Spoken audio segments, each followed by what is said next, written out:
Good evening. I will call the Yreka City Council meeting for June 3rd, 2025 to order.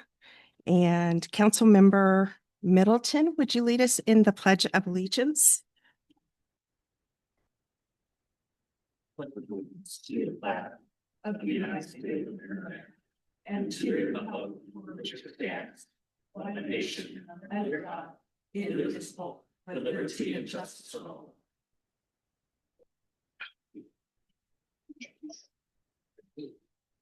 Well, I'd like to welcome everybody here to our meeting tonight. And as just a bit of housekeeping, I would ask that everybody please silence their cell phones. And will the clerk please take roll? All right. Good evening, Yreka City Council. Drake Davis, are you present? Present. James Clare. Here. Paul McCoy. Here. Corey Middleton. And Colleen Baker. Here. Thank you. Thank you. And I would also like to just point out that we have via Zoom, we have a Deputy City Attorney, Thais Alves from CHW on the line, or she's here tonight via Zoom. I already said that, as Mr. Jared is unable to attend the meeting tonight. Good evening. Thank you for having me. So next, we have approval of the agenda. What are the wishes of the council?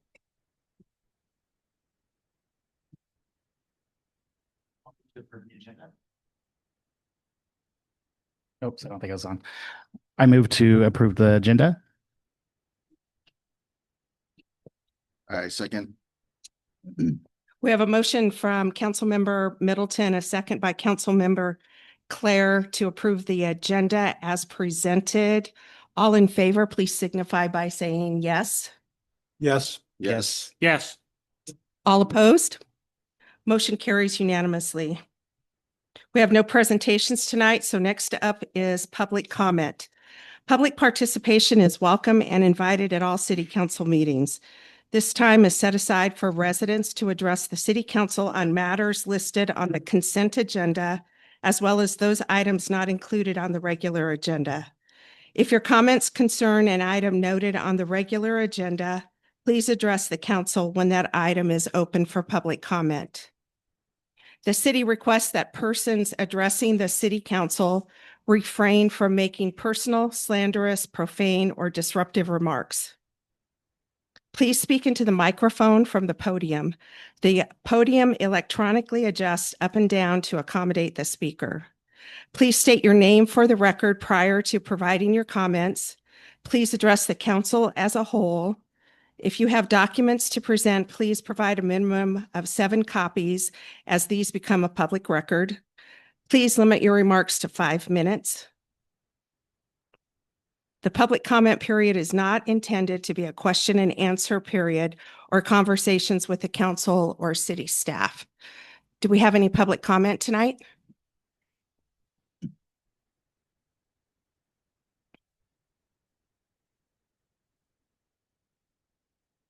Good evening. My name is Jan Osborne. I live in Yreka, and I'm here to discuss or present to you my opinion on the meaning and importance of the word no. N-O. One of the first words we hear when we're children, usually about the time we've learned to walk or crawl, because then we're out exploring our environment and we hear no. Sometimes, at least I don't recall at that age, but later, a smack on the hand. This was done, and parents do this because they're concerned about the health and safety of their children. And I'm concerned not only about my children, grandchildren, and great-grandchildren, but all the children that are growing up right now, and my experience is in Yreka right now, that they're not learning the meaning of the word no. Let me give you a few examples that I thought of. On an airline, No smoking. No fine print that says, too bad if this is an international flight and you have to have a cigarette every hour and a half, you can't smoke. And if you do, you get a fine. You could be put on a no-fly list and you could be arrested. When you're driving, let's say going up to Medford, and I don't remember if there's any places up there like that, but it says, no passing. No fine print that says, unless the car in front of you is going really, really slow and you got to get to Medford for your hair appointment. No, you don't pass. No parking. Again, there are no exceptions. There's no fine print that says, unless it's a really hot day and that spot is the only place that's in the shade. No parking. No means not ever, not any, without exception. I am seeing signs, I've seen them for a long time in Yreka, that say things like, no pets allowed. If you want to see one, go to Minor Street Park or Ringy Park or the State Minor Stadium. All the entrances have it. No pets allowed. We're allowing pets. And children are seeing this. So I think it's probably kind of confusing for kids that they see that adults evidently don't have to follow these signs. If you go to Greenhorn Park, it doesn't say no pets allow. It says no dogs off leash. Again, there's no fine print that says, unless you don't have a good place in your neighborhood to play fetch with your dog, then the rule doesn't apply here. No, no dogs off leash. I walk at Greenhorn Park almost every day. I can't say without fail, but too often there are dogs off leash on the trail around the reservoir. The park host has told me he has no authority to enforce the no pets off leash. He can say to people, the pet needs to be on a leash. But what he told me, he says, better for you to call YPD, or at one time I could call animal control, because you will have more influence than I do. I've called numerous times, and there are still pets off leash.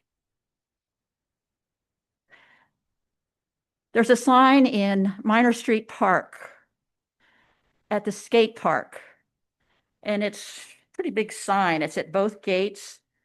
Lots of rules. One of them is no bicycles, no roller skates, no scooters. I was driving by there a week ago, Sunday, and there were 5 boys about ages, well, they look like 5th and 6th graders. And I make this assumption because I've been a teacher. Yeah. Thank you, Ms. Osborne. Okay. Your one time last is up. thing. If you want things to mean no, and you want the kids to learn what no means, enforce the rules.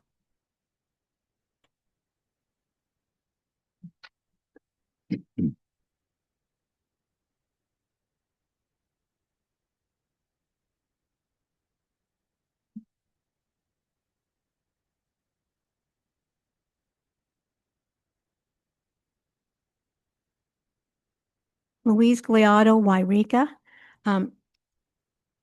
I know that the council can't make a decision tonight and can't answer what I'm going to be talking about, but I have a request to make. I have a request that I can't remember which city council meeting, I think it was before Colleen Baker became mayor, but one of our council members, Middleton, said that one of the things he'd like to see happen in this next administration is to decrease the amount of time for public comment to 3 minutes.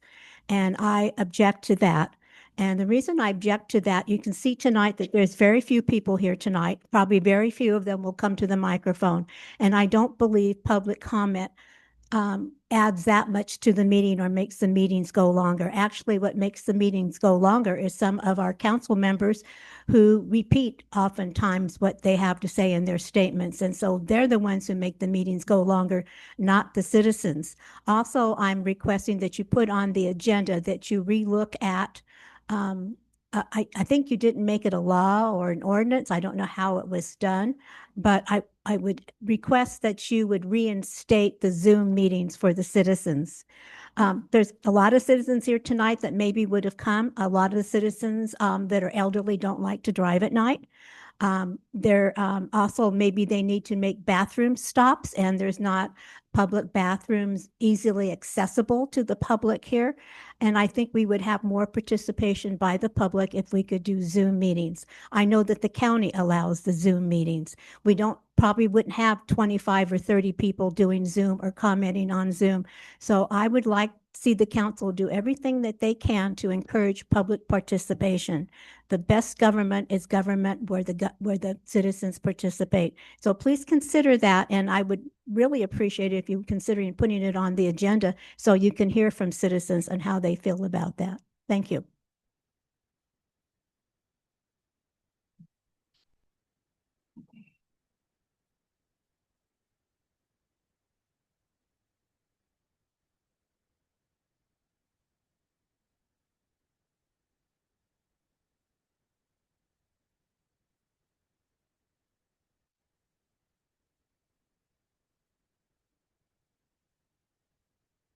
Mariatri,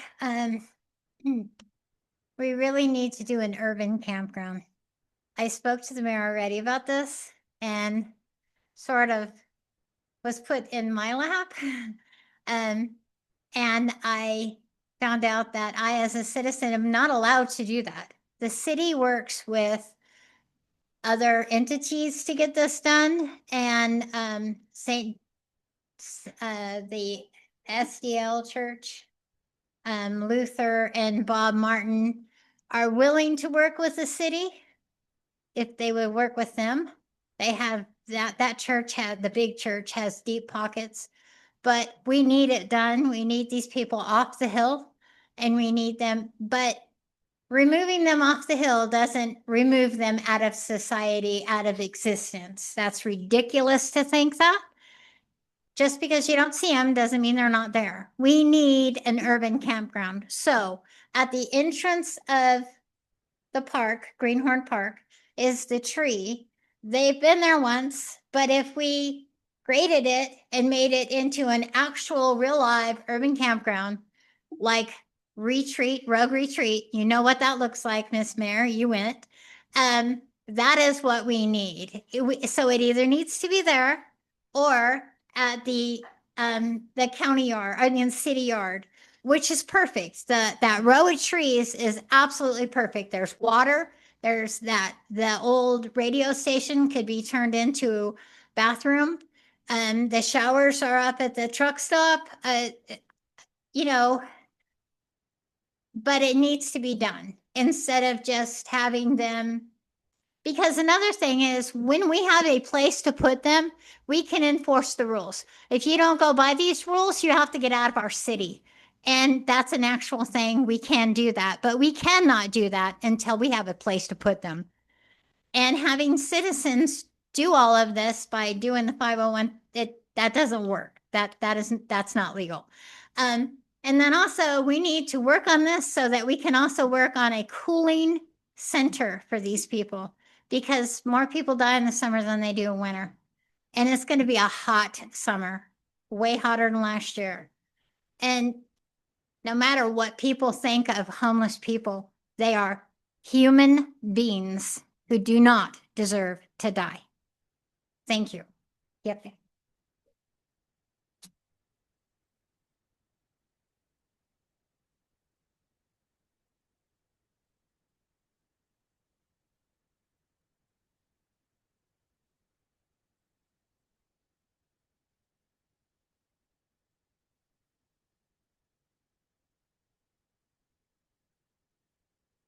again, find that shock to agree with Louise. If you can't sit here and listen to citizens talk at you for 5 minutes, you might want to find a different way. And same thing with the Zoom. A lot of people, that's the only way they participate. Really need to have that Zoom turned back on. In regards to Jan's problem with the dogs, this is why we need a real life animal control officer.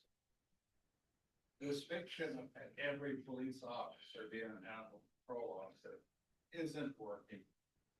Because the police have far more important things to do than to go chase down a dog. So if you want to keep the dogs under control, keep them licensed, keep them from causing all sorts of problems, this is why you need an animal control officer.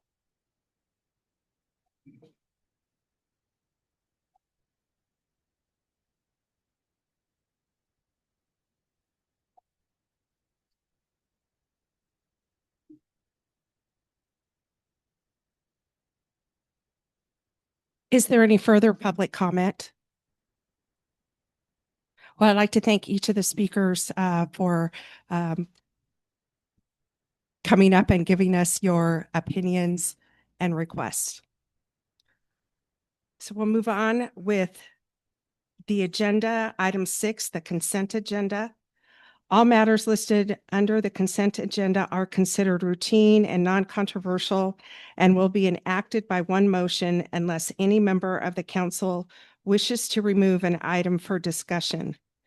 Item A, approval, ratification of payments issued from May 11th, 2025 through May 24th, 2025. B, approval of minutes of the regular meeting held on May 20th, 2025. And C, approve the appointment of Keith Cummings to the Yreka Fire Department.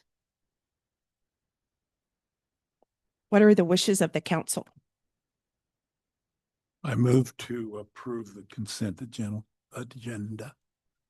Council McCoy seconds, Councilman Davis's motion. Thank you.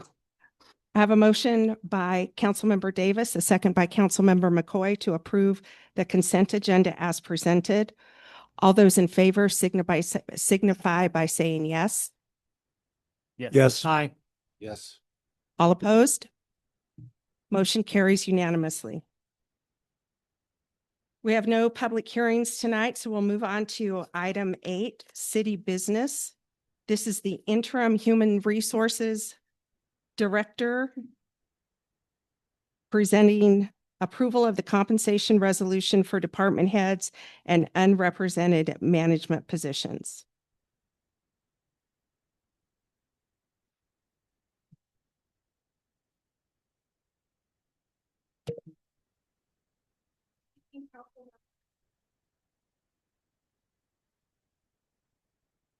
Presenting the compensation resolution for department heads and unrepresented. The city has unrepresented management positions that are not represented under a memorandum of understanding for purposes of defining compensation and benefits. The city recently conducted a compensation study using comparable agencies to ensure competitive wages and benefits. Here is a summary of benefits for the compensation resolution of the unrepresented positions. The duration is a 4-year period. Wages are as follows. Effective July 6, 2025, the finance director position will receive a 10% equity increase. So the top step of the salary range would go from $101,434.40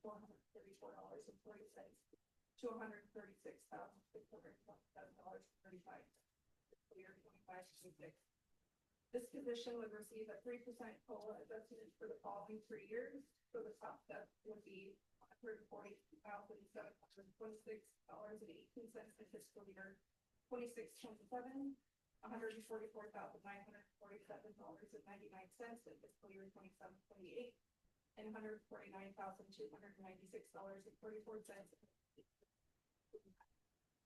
Effective July 6, 2025. The Community Development Director and Human Resource Director position will receive an 11% equity increase. So the top step of the salary range would go from $108,434.40 to $120,362.19 in fiscal year 25-26. These positions would receive a 3% COLA adjustment for the following 3 years. So the top step would be $143,973.06 in fiscal year 26-27, $127,692.26 in fiscal year 27-28, and $131,523.04 in fiscal year 28-29. Effective July 6, 2025, the assistant city manager position would receive a 15% equity increase. So the top step of the salary range would go from $119,548.93 to $137,481.27 in fiscal year 25-26. This position would receive a 3% COLA adjustment for the following 3 years. So the top step would be $141,605.71 in fiscal year 26-27, $145,853.90 in fiscal year 27-28, and $150,229.52 in fiscal year 28-29. Effective July 6, 2025, the Public Works Director position would receive a 3% COLA adjustment each year for the next 4 years. So the top step of the salary range would go from $135,319.58 to $139,379.18 in fiscal year 25-26, $143,560.56 in fiscal year 26-27, $147,867.38 in fiscal year 27-28, and $152,303.41 in fiscal year 28. Effective July 6, 2025, the fire chief position would receive a 3% COLA adjustment each year for the next 4 years. So the top step of the salary range would go from $130,372.65 to $134,283.83 in fiscal year 2026, $138,312.35 in fiscal year 26-27, $142,461.74 in fiscal year 27-28, and $146,735.60 in fiscal year 28-29. The top step for the police lieutenant is benchmarked at 30% above the top step of the sergeant. So effective July 6, 2025, the lieutenant top step of the salary range would go from $122,431.61 to $128,553.21 in fiscal year 25-26, $132,400.81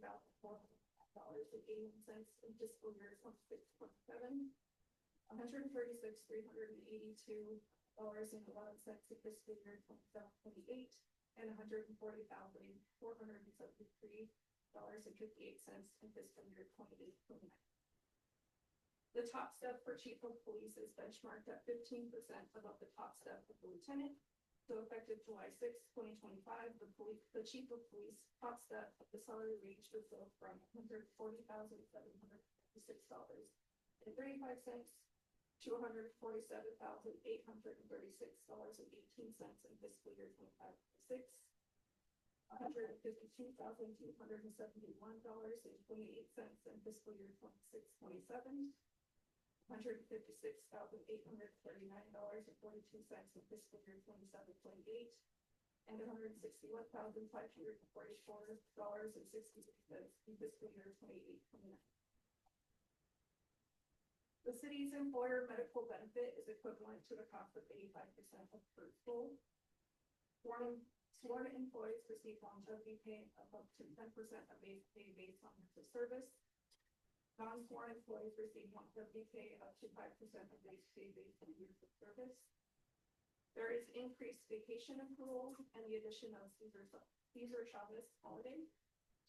The city matches dollar for dollar what the employee contributes into their deferred compensation account to a maximum of $3,000 per year. The estimated fiscal impact for fiscal year 25-26 is approximately $171,000. The recommended action for the city council is to adopt the compensation resolution for department heads and unrepresented management positions. Thank you. Does the council have any questions for Ms. Sandberg?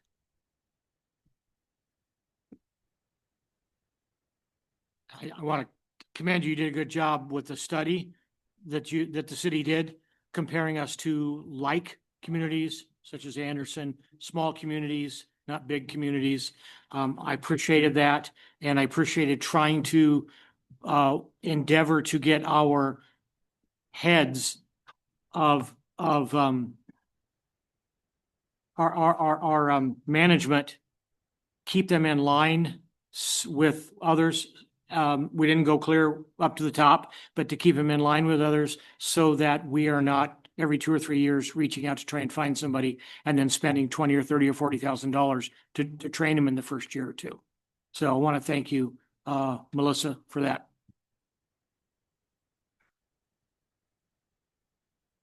Are there any other questions from the council? If not, I'll open it up for public comment.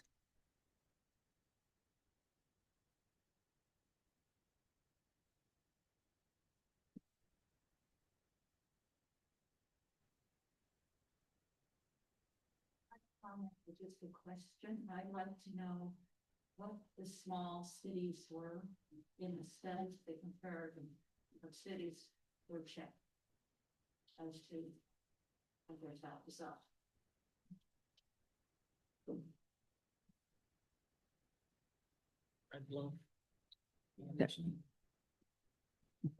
Mr. Elsnab, did you want to answer that question? Yes, I believe the cities were Mount Shasta, Weed, Anderson, Red Bluff, and I believe in Siskiyou County. Thank you. And those were our comparable agencies, including Red Bluff and Anderson, all I-5 corridor. Thank you. Is there any other public comment? I'll bring it back to the council. We have a request to approve this resolution. Is there any discussion from the council at this point? What are the wishes of the council? Councilman Middleton, I will make the motion to adopt resolution 2025-19 of the Yreka City Council of the City of Yreka approving the compensation resolution for department heads and unrepresented management positions. I second. I have a motion to approve, to adopt the resolution as presented. Motion made by Councilmember Middleton, seconded by Councilmember Claire. Will the clerk please take a roll call vote? Okay, all those in favor of adopting resolution 2025-19 of the City Council of the City of Yreka, let me know. Councilmember Davis, Yes. Councilmember McCoy, Aye. Councilmember Middleton, Aye. Councilmember Claire, Yes. and Councilmember Baker. Yes, Motion passes. thank you.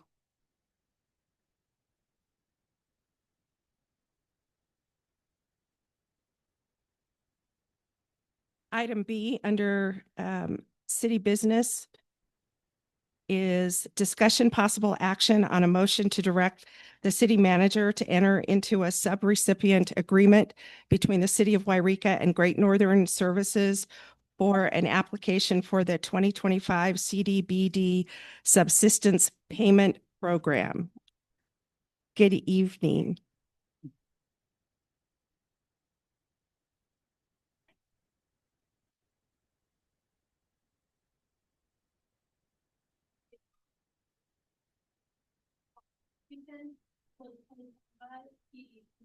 Subsistence payment program, and joining us tonight is Andy from Great Northern Services, the Community Development Manager, for any questions that you may have at the end of my staff report.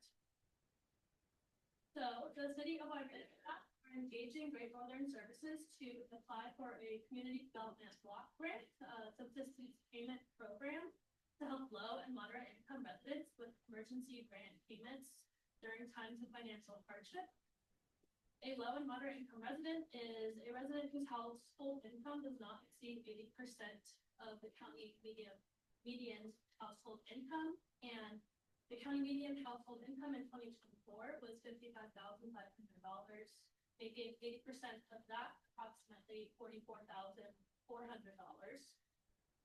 So what is the program?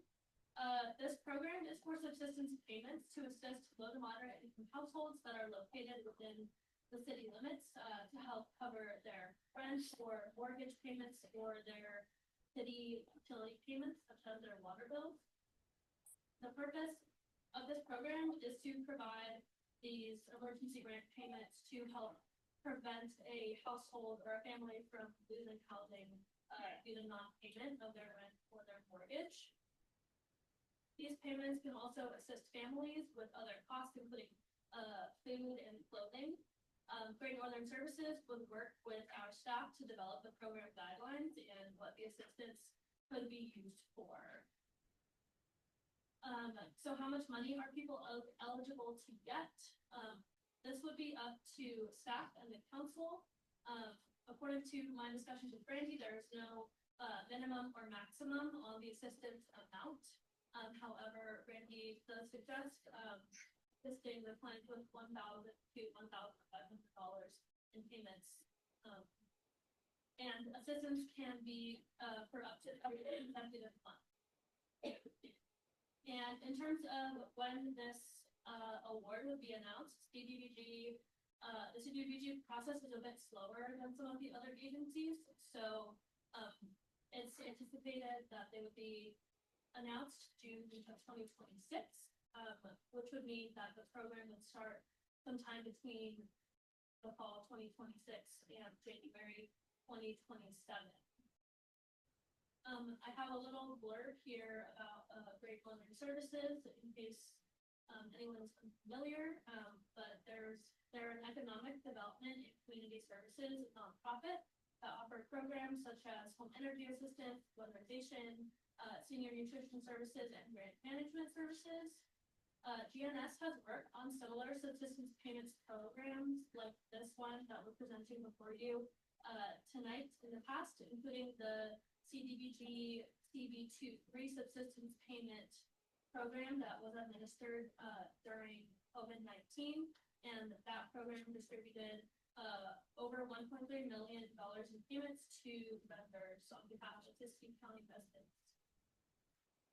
The fiscal impact for applying for this grant, GNS estimates that it will take 80 hours to write the grant, and at an estimated $75 per hour, the cost to assist in writing the grant is $6,000. If the grant is awarded, there would be no cost to the city because the cost of grant writing would be considered pre-award cost, so it would be reimbursed under the grant. However, if the grant is not awarded, then the city would pay for Great Northern's grant writing services from the general fund.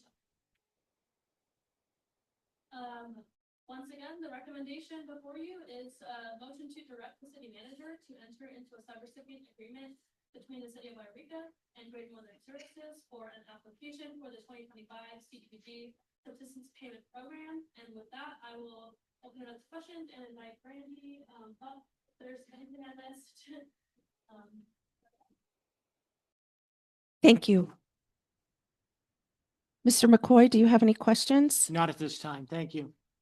Mr. Middleton? No. Mr. Davis? Have we used Great Northern before? Sorry. I think a very, very long time.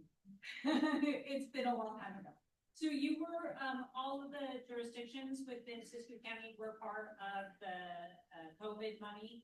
So the EDC, Siskiyou Economic Development Council. They were the administrators and we did the implementation. So not only did we do this assistance payment program, we also did the food bank program. So we provided fresh protein and produce throughout the county. So you did provide funds through that, but not Shasta did the administration. They were the head, they were the lead jurisdiction for that. So we could all pull our funds. But it's been many, many years ago. We probably did housing. Even most likely what we did. Councilman Davis, where I've seen Great Northern, since I have lived here has been through the educational system. I've seen many, many families that have benefited from Great Northern. They've been very active in my 39 years living here in in Siskiyou County since I moved here, and they do a good job. So, so they are active, not necessarily with the city, but they're active with individuals.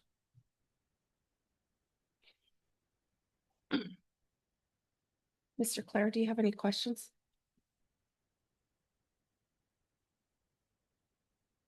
So I want to make sure that I understand this correctly, that this is actually a huge benefit to the citizens of Yreka at a very low cost to the city administration, correct? If it is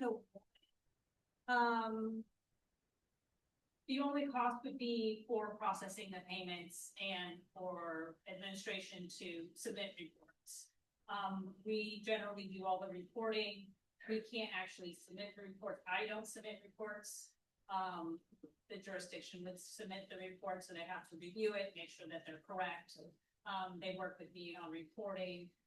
You are supposed to do, since we're a sub-recipient and not a contractor, there should be a monitoring because we're a sub award. You're doing a sub award to us. And that's about it. If the city is concerned that it's taking a bit of time, more time than you would want, we can actually add that into the grant to pay for city staff. So applying for it, if we get the award, it would be no cost to the city except for staff. If it's not awarded, it would be Great Northern's time. So right. Thank you. Yes. So the subsistence payment total from the grant would be $240,000. So if we say we provided $1,000 payments, that would be about 240 people that help with this grant. So hopefully that answers your question a bit more. But yeah. That's great. Thank you. Are there any further questions from the council? I'll open it up for public comment at this time.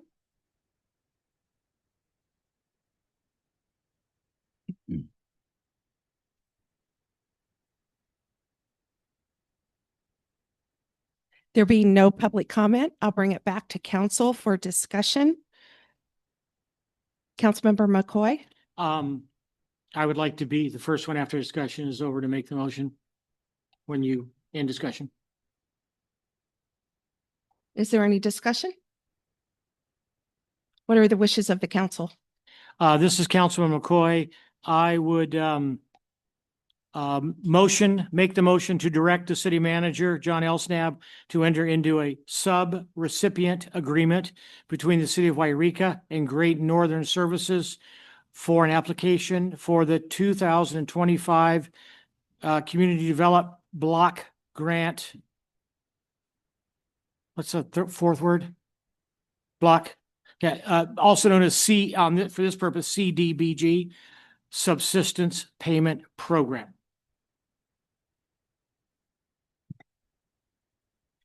I second. I have a motion from Councilmember McCoy, a second from Councilmember Claire to enter into this agreement. All those in favor signify by saying yes. Aye. All opposed? I want to say yes. Yes. Just a little late, sorry. Ms. Mayor. All opposed? Motion carries unanimously. Thank you.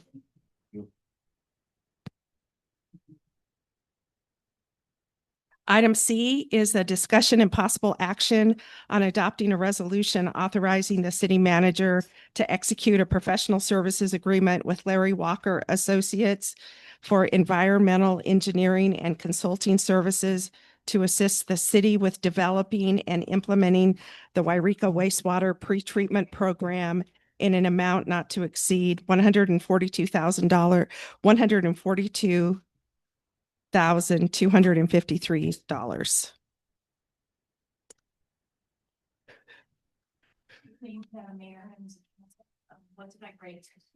It looks like the microphone just needs to be plugged in again.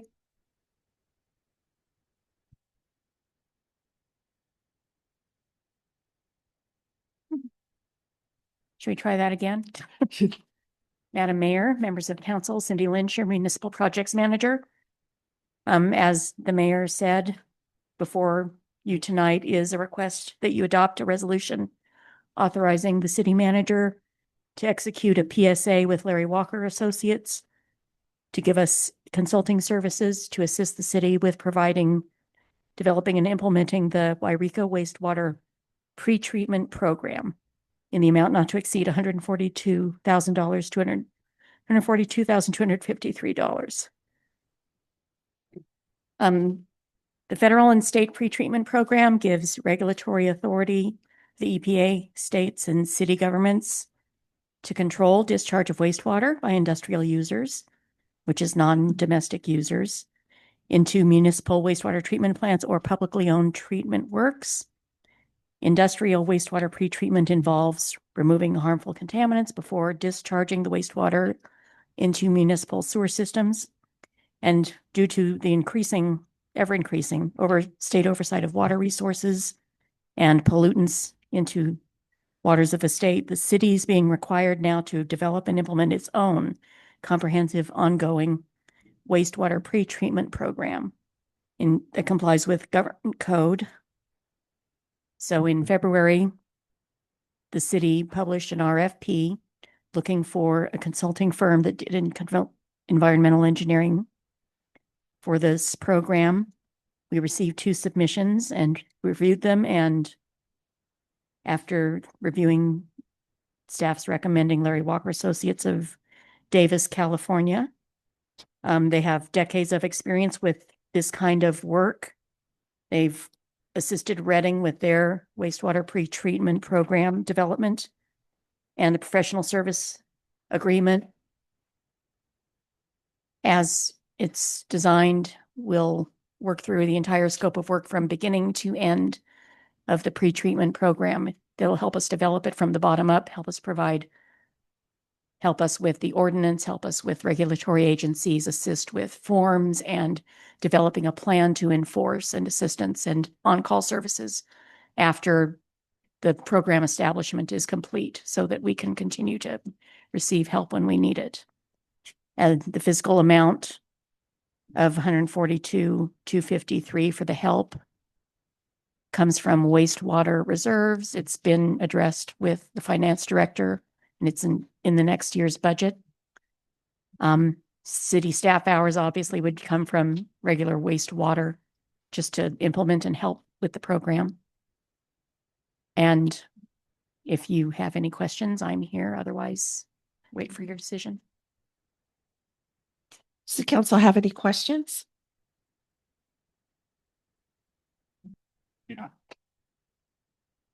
Thank you. I'll open it up for public comment at this time.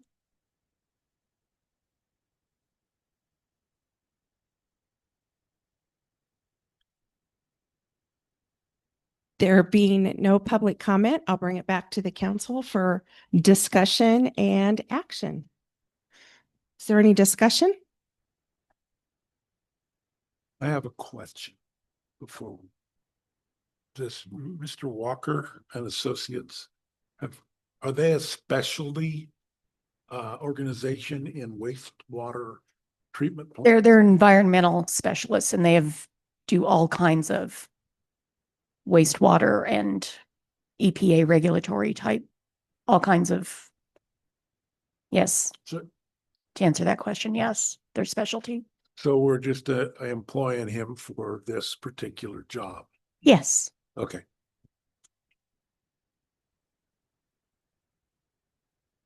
Any other discussion?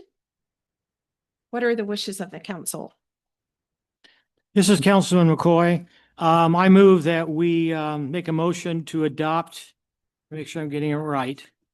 Resolution 2025-20 of the City Council of the City of Yreka, authorizing the city manager, John Elsnab, to execute a professional services agreement with Larry Walker Associates Incorporated, also known as LWA, for environmental engineering and consulting services to assist the city with developing and implementing the Yreka wastewater pretreatment program in an amount not to exceed $142,000, $142,253. I'll make that motion. Council Middleton, I will second the motion. There's been a motion made by Councilmember McCoy, second by Thank you. Councilmember Middleton to approve this resolution. What are the wishes of the council? Please signify in favor by saying yes. Yes. Yes. Yeah. Aye. All opposed? Motion carries unanimously. Thank you. Thank you. Thank you, Cindy.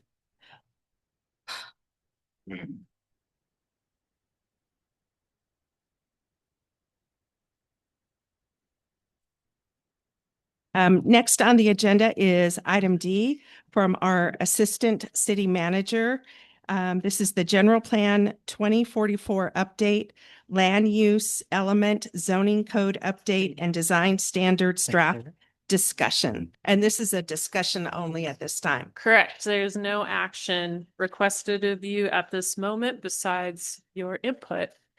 And you want to come up? So thank you very much. We do have some slides printed if people would like some. Alia is going around doing that. I'm welcoming up Bonique Emerson from Precision Civil Engineering. It's the city's on-call planning services contractor. Bonique's team at PC has been helping quite a bit, actually, frankly, uplifting your zoning code updates that she'll get to, as well as doing your design standards. So she'll be joining me for the presentation on the latter third of this. But this is her first time in Yreka, so we're showing her some really nice hospitality while she's joined us. So thank you all so much for this time. This is a public item for you all to have some open discussion and give some feedback on the general plan, land use and community character element, the zoning code update, and design standards. We did not print out the initial draft of like 207 pages of zoning code update yet. We do have some input that we would like to gather from you from the higher level view before we bring that full document for your consideration. Additionally, the same thing, this land use and community character element and the design standards will come back to you as well. But we want to do it in some more digestible pieces, not just for the council's sake, but also for members of the public to give them ample time to give input, as well as understand the process that we're taking to update these very key items that we have. So what are we doing today? We're going to be introducing the process and the documents that we're working on, those three specifically. We're going to identify some notable changes that we're proposing to make to those three elements, and then highlighting some of those changes. And then we'll be collecting public and city council input. So again, open discussion. We want to go over kind of the format for this item. It's a little bit different from how we do other items. We want to give ample time for input. So we will have this separated into three sections. We'll start with the land use and community character element. We'll then move to zoning code updates, and then the design standards, public input, and initial direction from our community engagement. And per the direction of the mayor, we will have public comment after each one of those three sections so that we can at least allow people to kind of focus on one topic for each section and give ample amount of time for people to ask those questions or give any input on that. Speaking of questions, we know that there may be a lot of questions on some very detailed items within the codes or the element or the design standards. And so what we are going to be doing tonight is we will record all of the questions that we have, and we will do a long form question and answer document post meeting so that people have a comprehensive answer to their question. If there is something quick that we can respond to tonight, we will do that after the public comment section closes for that section, or if the council members have a specific comment or question they would like us to answer today, we can do that. There may be questions that we don't have an answer to, which again, we want to give ample amount of time and address those appropriately. And we'll release that question and answer in probably about a week or so after this meeting, once we've been able to catalog everything correctly.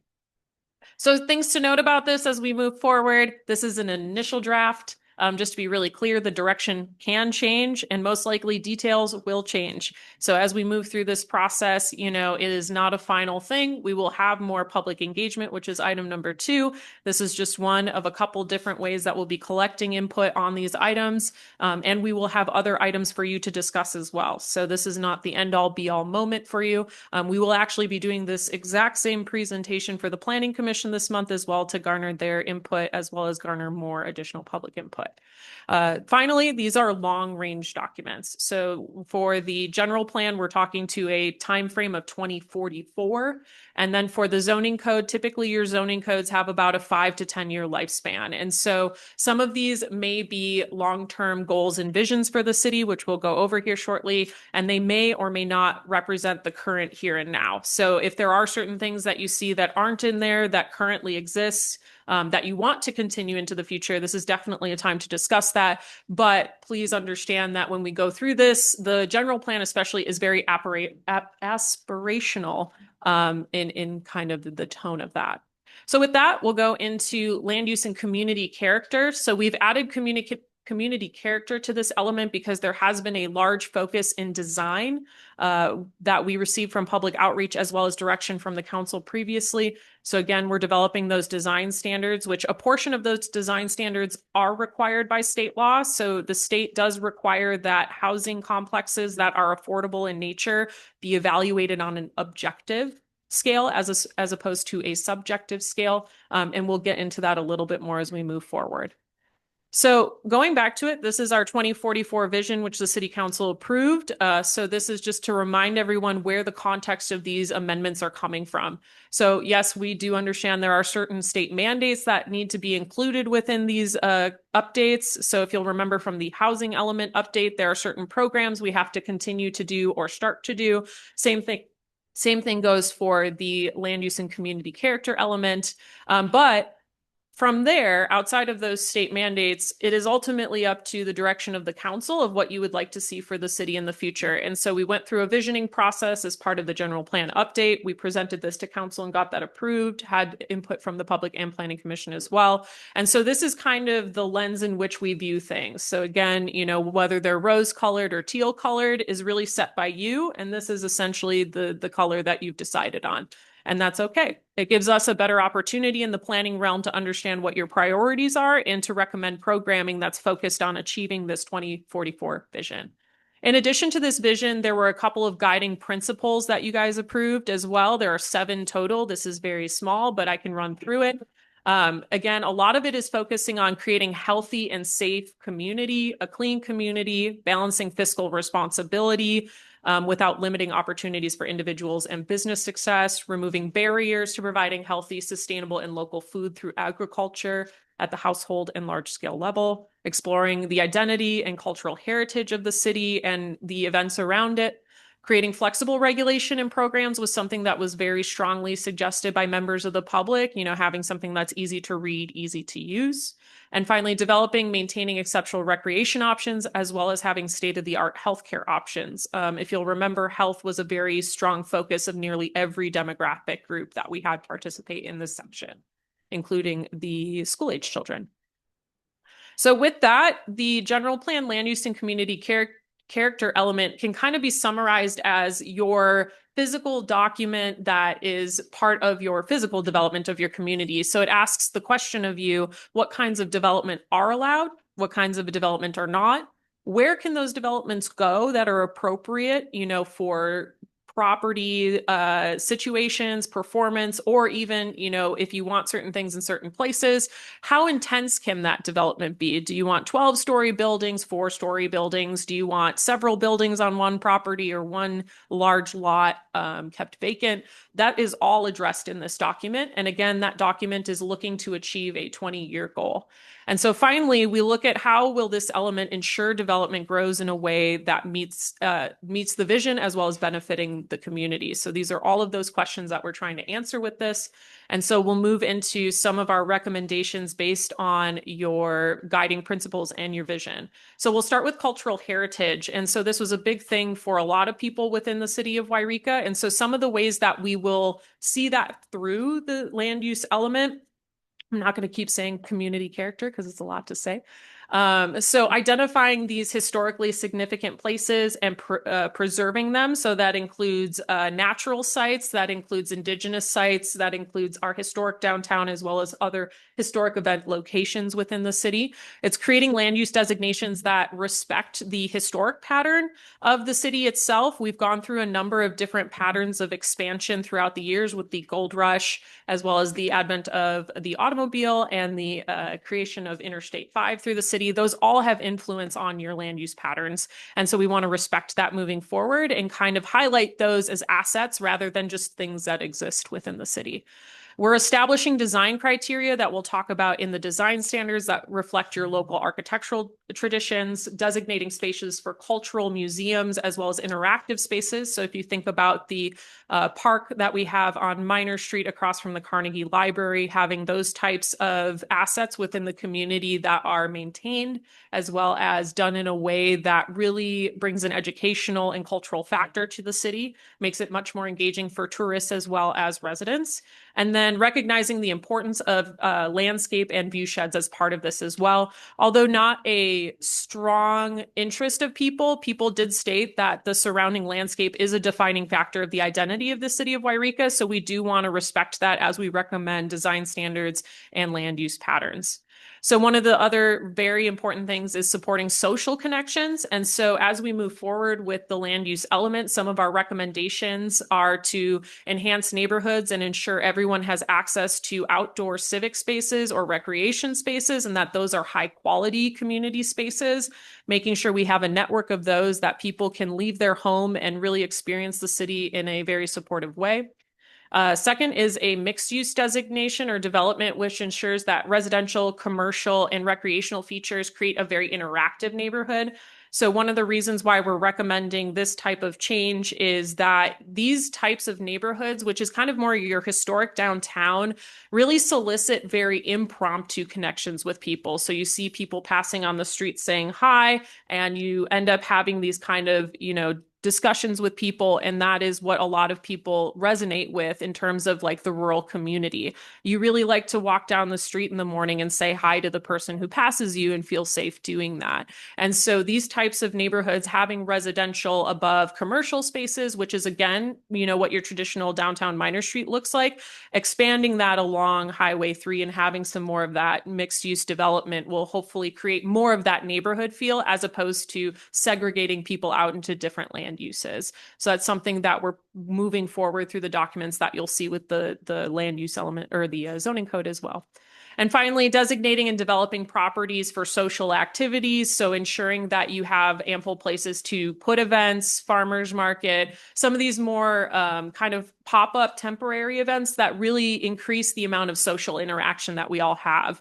And so a lot of these social engagement aspects are really coming from school-age children. And I think you see that with a lot of what happened with COVID, having people secluded. It did have an impact on the mental well-being of children, generally speaking. And when we were engaging Jackson Street School, the Seventh-day Adventist school as well, a lot of the kids really wanted more of these kind of communal spaces within the city, which actually, if you look back into the historic land pattern of when we became the county seat, our civic building and our civic spaces became very big focal points. And so not a lot of cities in Siskiyou County have as many public and social spaces as the city of Yreka does. And so this is really looking at supporting that, continuing it into new development and enhancing what we have now. And that's a really important piece. And then building building resilience and self-sufficiency. A lot of people want to do it themselves, and we respect that. And you can incorporate that into a general plan and zoning code, which I'm very excited to do.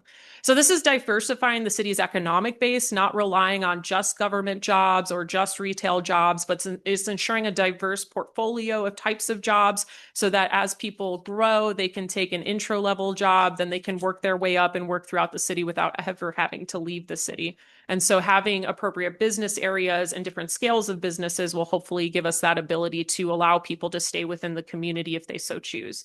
So part of this building resilience and self-sufficiency is building our opportunity for agriculture. You do not have a lot of agriculture within the city of Yreka, but yet a lot of people identify with agriculture and farming.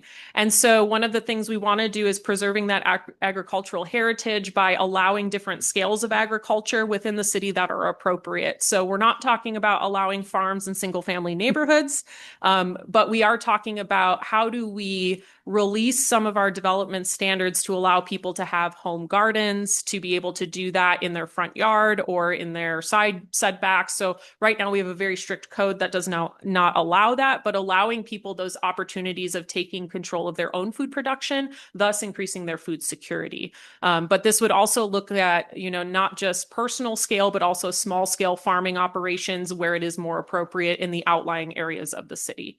So another one is planning for sufficient housing options. We've talked a lot about this in the housing element. We talk about housing a lot. And so building self-reliance and self-sufficiency is also having access to affordable, safe housing. And it's also having housing choices and having choices for people who would like to have them. And you have a very, very low vacancy rate currently. You're still sitting at about 1% vacancy.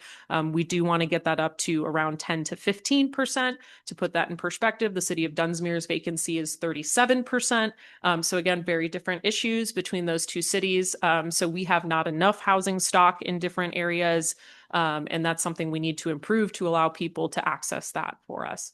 Again, staying on, building resiliency and self-sufficiency for people, we're identifying locations for essential services, which we're always doing. Again, healthcare, education, emergency response, integrating natural resource considerations to ensure long-term sustainability, as well as reducing natural hazards within the area. We do understand that mining was the heritage of the area. It's not necessarily a large economic driver anymore, but we do have timber production. We do have other ways of potentially developing energy using the land resources that we have available to us. And so those will be included in the natural resources section of the land use element, as well as your conservation element that will come at another time.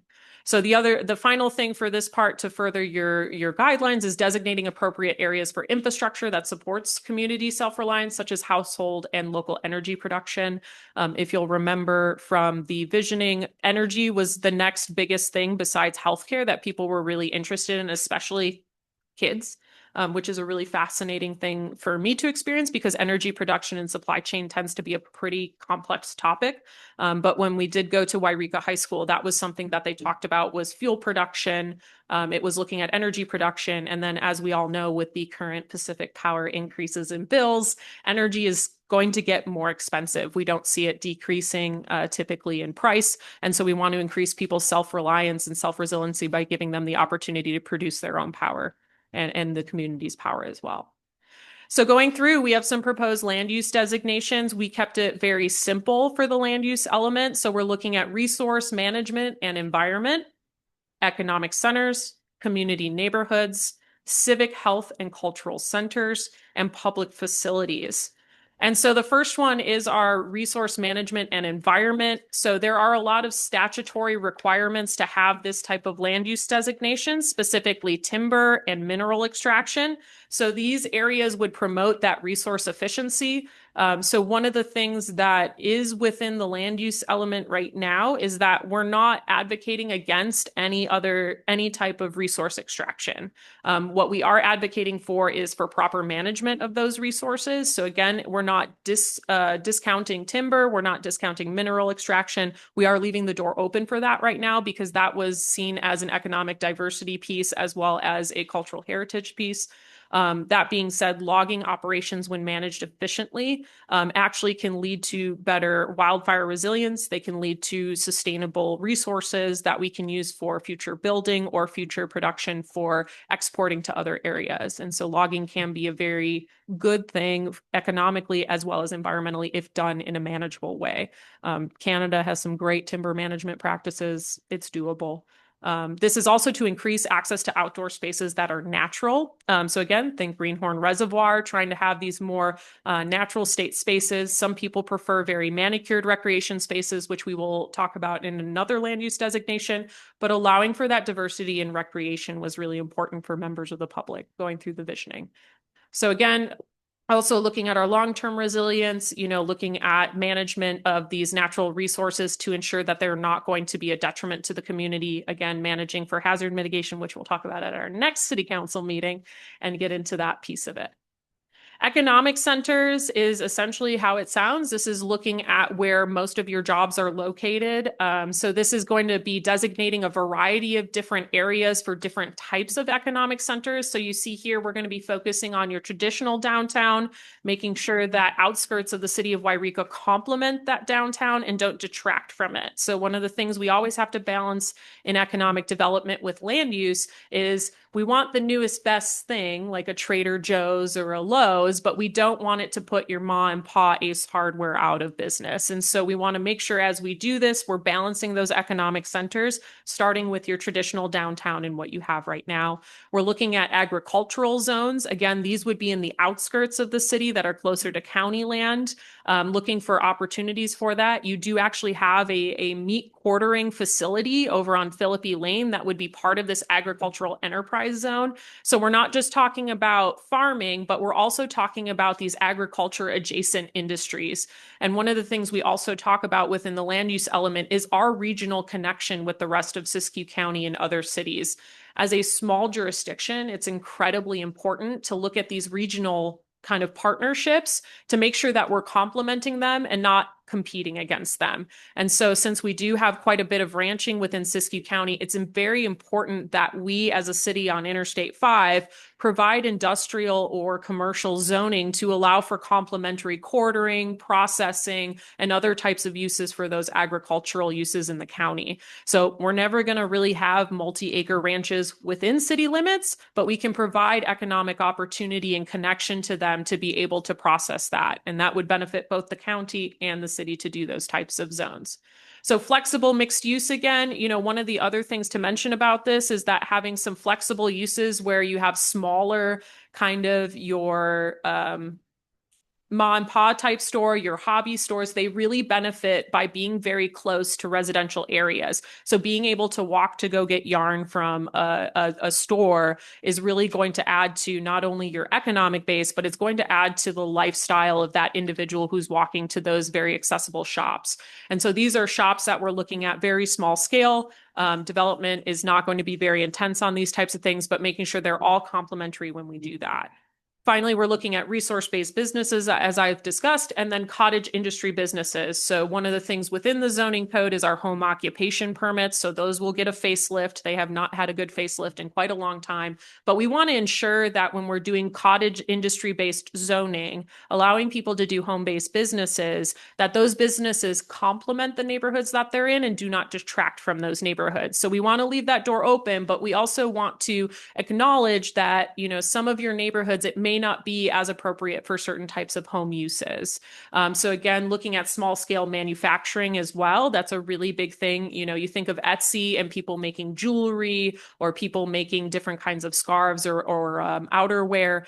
Those would be supported within this as well. And finally, workforce development centers acknowledging College of the Siskiyous and their space within our city and making sure that as we're building these businesses, we have people who are able to work for them and people who are trained up to do that. Finally, we have your community neighborhood.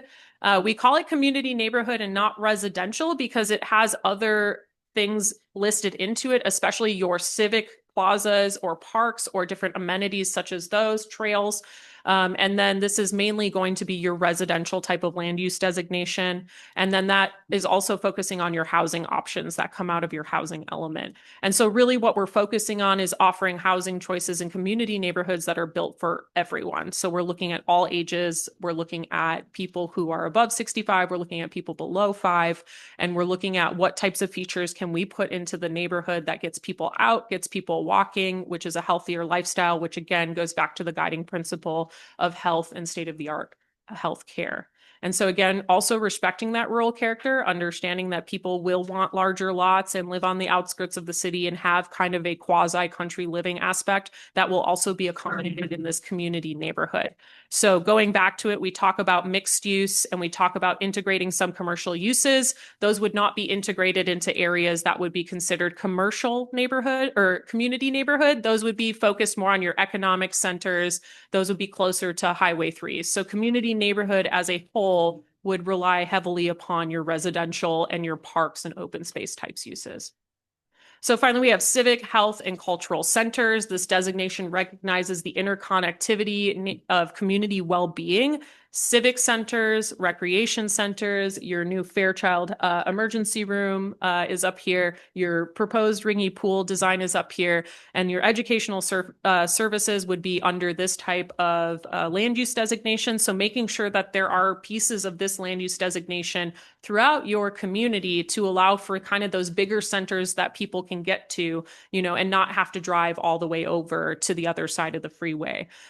So that was one of the concerns that came up with the aquatic center proposal. For those of you who were here for that, the aquatic center was on the other side of Interstate 5. And one of the big concerns we heard from people who were against that project was it's very difficult to have children bike and walk over to the east side of Interstate 5. It's just not built for that right now. And so one of the things we wanted to recognize is that we can have multiple centers of activities. So we have the YMCA on the east side that's servicing the east side of the city, trying to make sure that we're balancing those centers throughout our community to give everybody an ample chance of recreating, connecting with each other, and having access to these really great community building pieces. Public facilities is the last one and the most boring. This is essentially here. This is your city services, infrastructure services. This is also a statutory requirement within general plans because your utilities are talked about in your circulation element, which we have taken out, and you have your own public facilities and utilities element. So you have land uses for that. And essentially, nobody wants to live next to a wastewater plant. If you do, you're a fascinating person. I would like to understand your psychology, but it's making sure that we are not locating inappropriate uses next to other inappropriate uses. So those are generally the top level stuff that we're thinking about. And again, going back to it, we're giving you kind of the 55% plan. So this is most of the direction that we've taken so far. We want to make sure this is still the direction you want to go. And we want to make sure that we're planning for the right things. And so this is the opportunity for public comment. And I'm not sure if you want council discussion after public comment or if you want council discussion at the end of the presentation. I think we'll hold off on on council discussion until the very end. Okay, that sounds good. So I'll step off to the side for you to take public comment on this aspect. So I will open it up for public input at this time.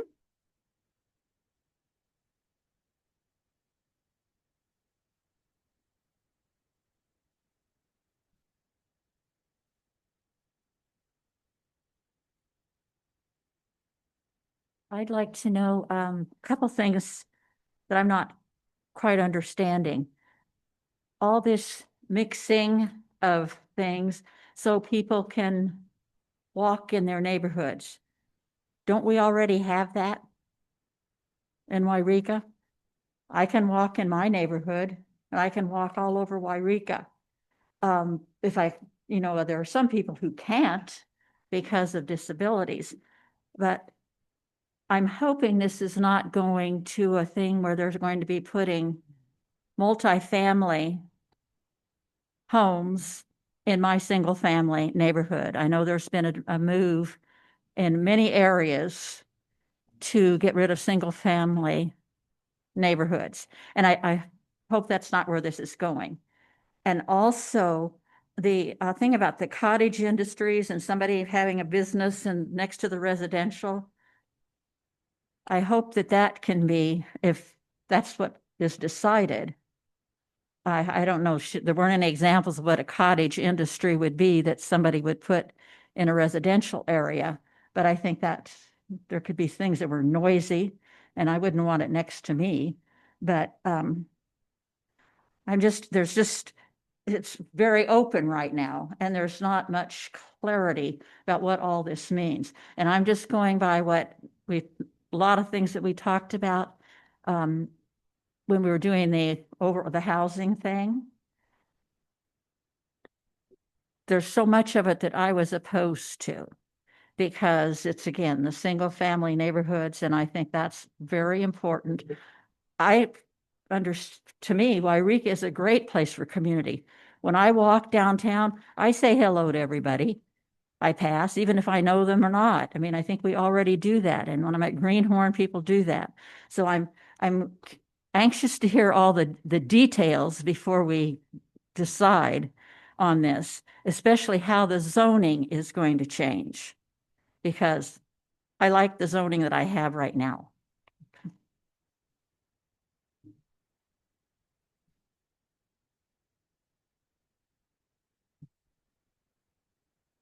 Is there any other public input at this time?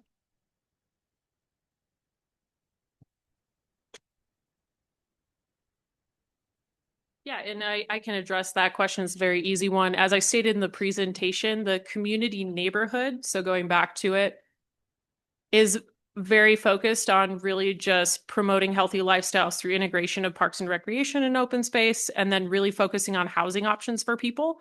As I talked about before, and we'll talk a little bit more when Monique gets to the zoning code portion of this, we're really focusing on economic centers having a mixed use to them, including the residential in the economic centers land use designation. So going back to it, the land use element is not advocating for high density residential in the community neighborhood designation. So we've already accommodated that. Thank you. Thanks.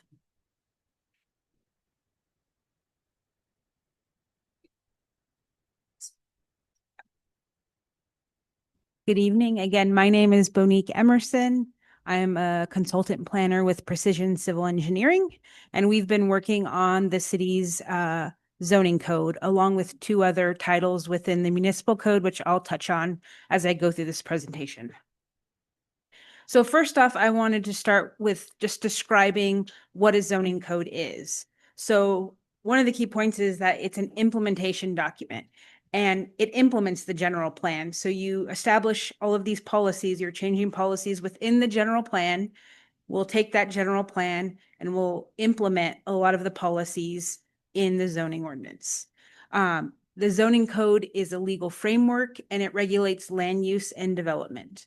So anytime you want to develop property, you have to go to the zoning ordinance, look up what your zoning is. Every parcel of land has a zoning or zone district, and within the municipal code, every zone district has rules and regulations. It divides the city into zoning districts, residential, commercial, industrial, mixed use, etc. And as I mentioned before, each district has its own rules for allowed uses. So what types of uses are permitted in that zone district, building height, setbacks, landscaping that's required, parking, etc. And it ensures orderly growth. So also protects public health and safety. So that's the purpose of a zoning code. So why do we need to update the zoning code? So first of all, to ensure consistency with the general plan. So since the city is undergoing a general plan update, updating the zoning ordinance or zoning code is essential to maintain that consistency. And also to maintain consistency with state law. A lot has changed in the past 20 years. Also, it's important to modernize outdated provisions. So there's land uses and planning change over time. For example, I don't know if anyone remembers what were those things called? internet cafes. Does anybody remember internet cafes? They were a big thing 20 years ago. It was when I was first a planner. Now I talk to young planners who are like, what is that? I've never heard of that. So things change over time. And so it's really important to stay up to date and modernize codes. Also, it's important to streamline the permitting process. So one of the things we're doing here is making sure that all of the processes are streamlined and there's clear discussion on the administration, so how a project goes through the process. Also, we're going to be promoting housing production and economic development. So that's a key for one of the reasons why you want to update your zoning ordinance as well. And finally, to enhance clarity, usability, and enforcement. So just a little bit of an overview. So we have conducted audits of Title 11, Title 15, and Title 16 of the Yreka Municipal Code. And those sections are building and construction, subdivisions, and zoning. So those are the three titles that we are focused on. And we are doing a major cleanup and modernization of the building and construction and subdivision sections, but the main focus is really the zoning code or the zoning ordinance. So that's what I'm going to be talking about primarily, but also if you have we're taking public input and comment on all three of those titles within the municipal code. So in terms of the zoning ordinance, it's going to be organized into 6 parts. It includes new formatting, user-friendly language, and updated standards. It reorganizes existing regulations and introduces modern zoning practices, as I mentioned before. And it will incorporate feedback from staff, council, and the community. Along with the audits, we've created outlines, which we will eventually, those outlines are we're working through those outlines right now, and those will turn into the actual formal code. We're still very early in the process. So again, we've done audits, we've done an outline of the overall code sections. We're working on through the uses permitted in every zone district. We're updating those and the definitions. So we've kind of gone through and modernized a lot of the definitions. But again, we're still very early in the process. So this is the structure of the new zoning code. There will be 6 parts. So general provision. So this section goes through the authority, the structure of the document, and the purpose of the document. The base and overlay districts. This is kind of the heart of the zoning ordinance. It'll be in table format, which I'll show you in a few slides from now. It'll go through, list every zone, and talk about the uses permitted, the density and massing standards, which include height, setbacks, etc.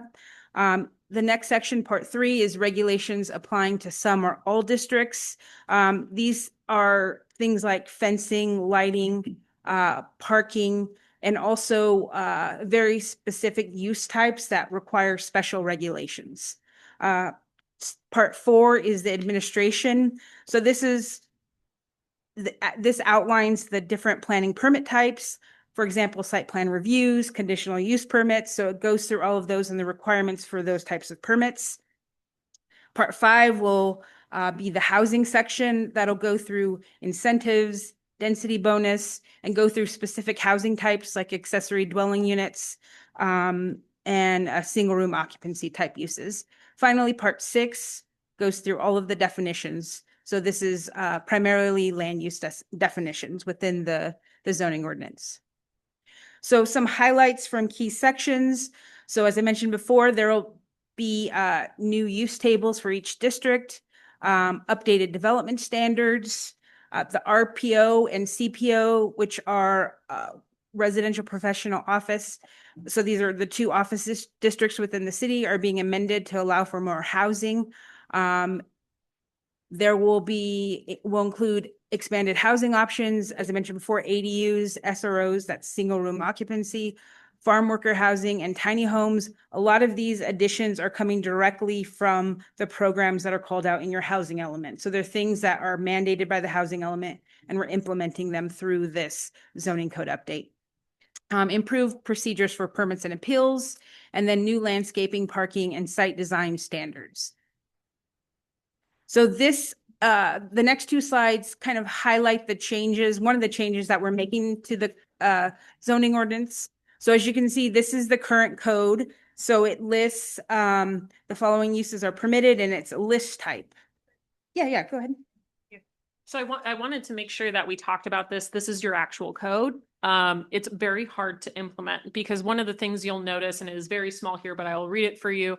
All uses permitted in C2 zone district without a conditional use permit. This happens a lot in your commercial zoning, but it's also in your residential zoning where essentially staff and members of the public who want to know what can I do in my commercial highway zone now have to look up several different code sections because they essentially Russian doll into each other. I did not bring up the example of neighborhood commercial, which has no uses, which is very strange because essentially that's what a zoning code does is identify uses. But I wanted to really highlight one of the issues that we're solving with this update. It's not only going to be easier for the general public, but also for staff to implement.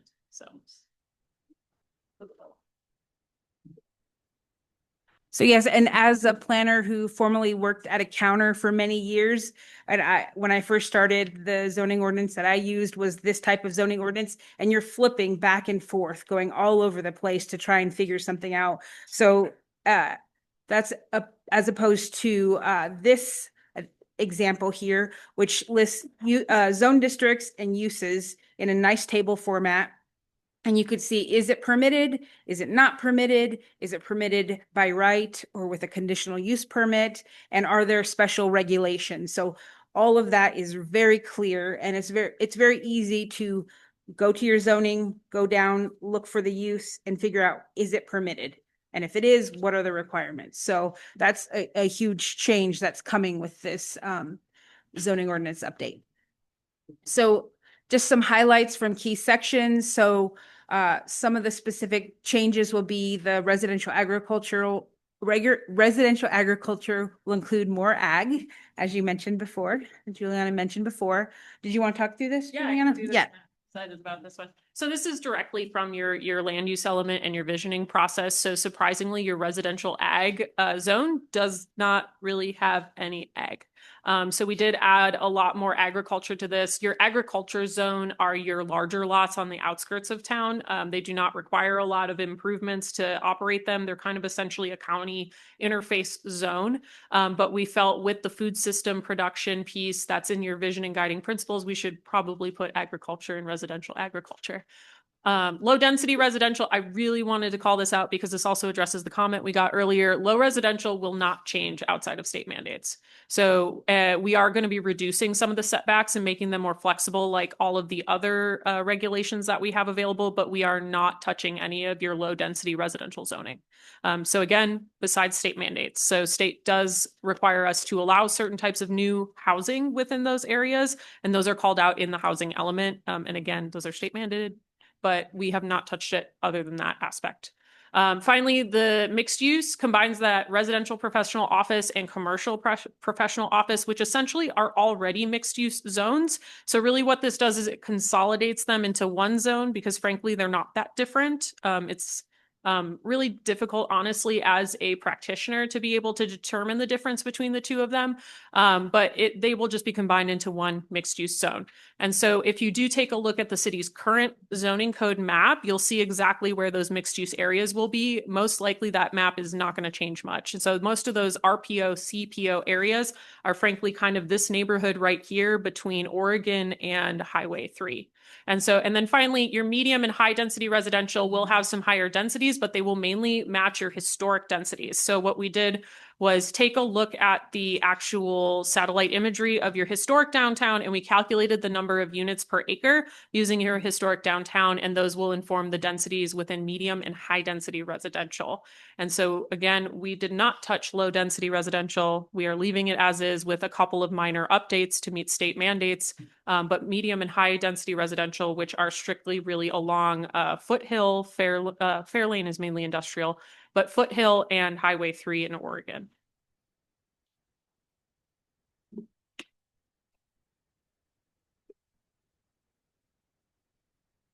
So some additional highlights from what we're working on right now is we're working on clear clearer and more modern definitions, as I mentioned before. And one of the keys to point out again is that we're building from the existing code. So we're not starting from scratch. So it's not a huge shift. It's a lot of, again, consistency with the general plan and complying with the state and a modernization. Housing element implementation, such as so the following are state mandated items: accessory dwelling unit updates, by right housing in multifamily zone districts, and adding supportive and transitional housing type uses in certain districts, and allowing those uses in some cases to be by right, or what is permitted, how other residential uses are permitted in that same zone district. So that concludes this portion. Now we're open for a public comment. I'll open it up for public input now.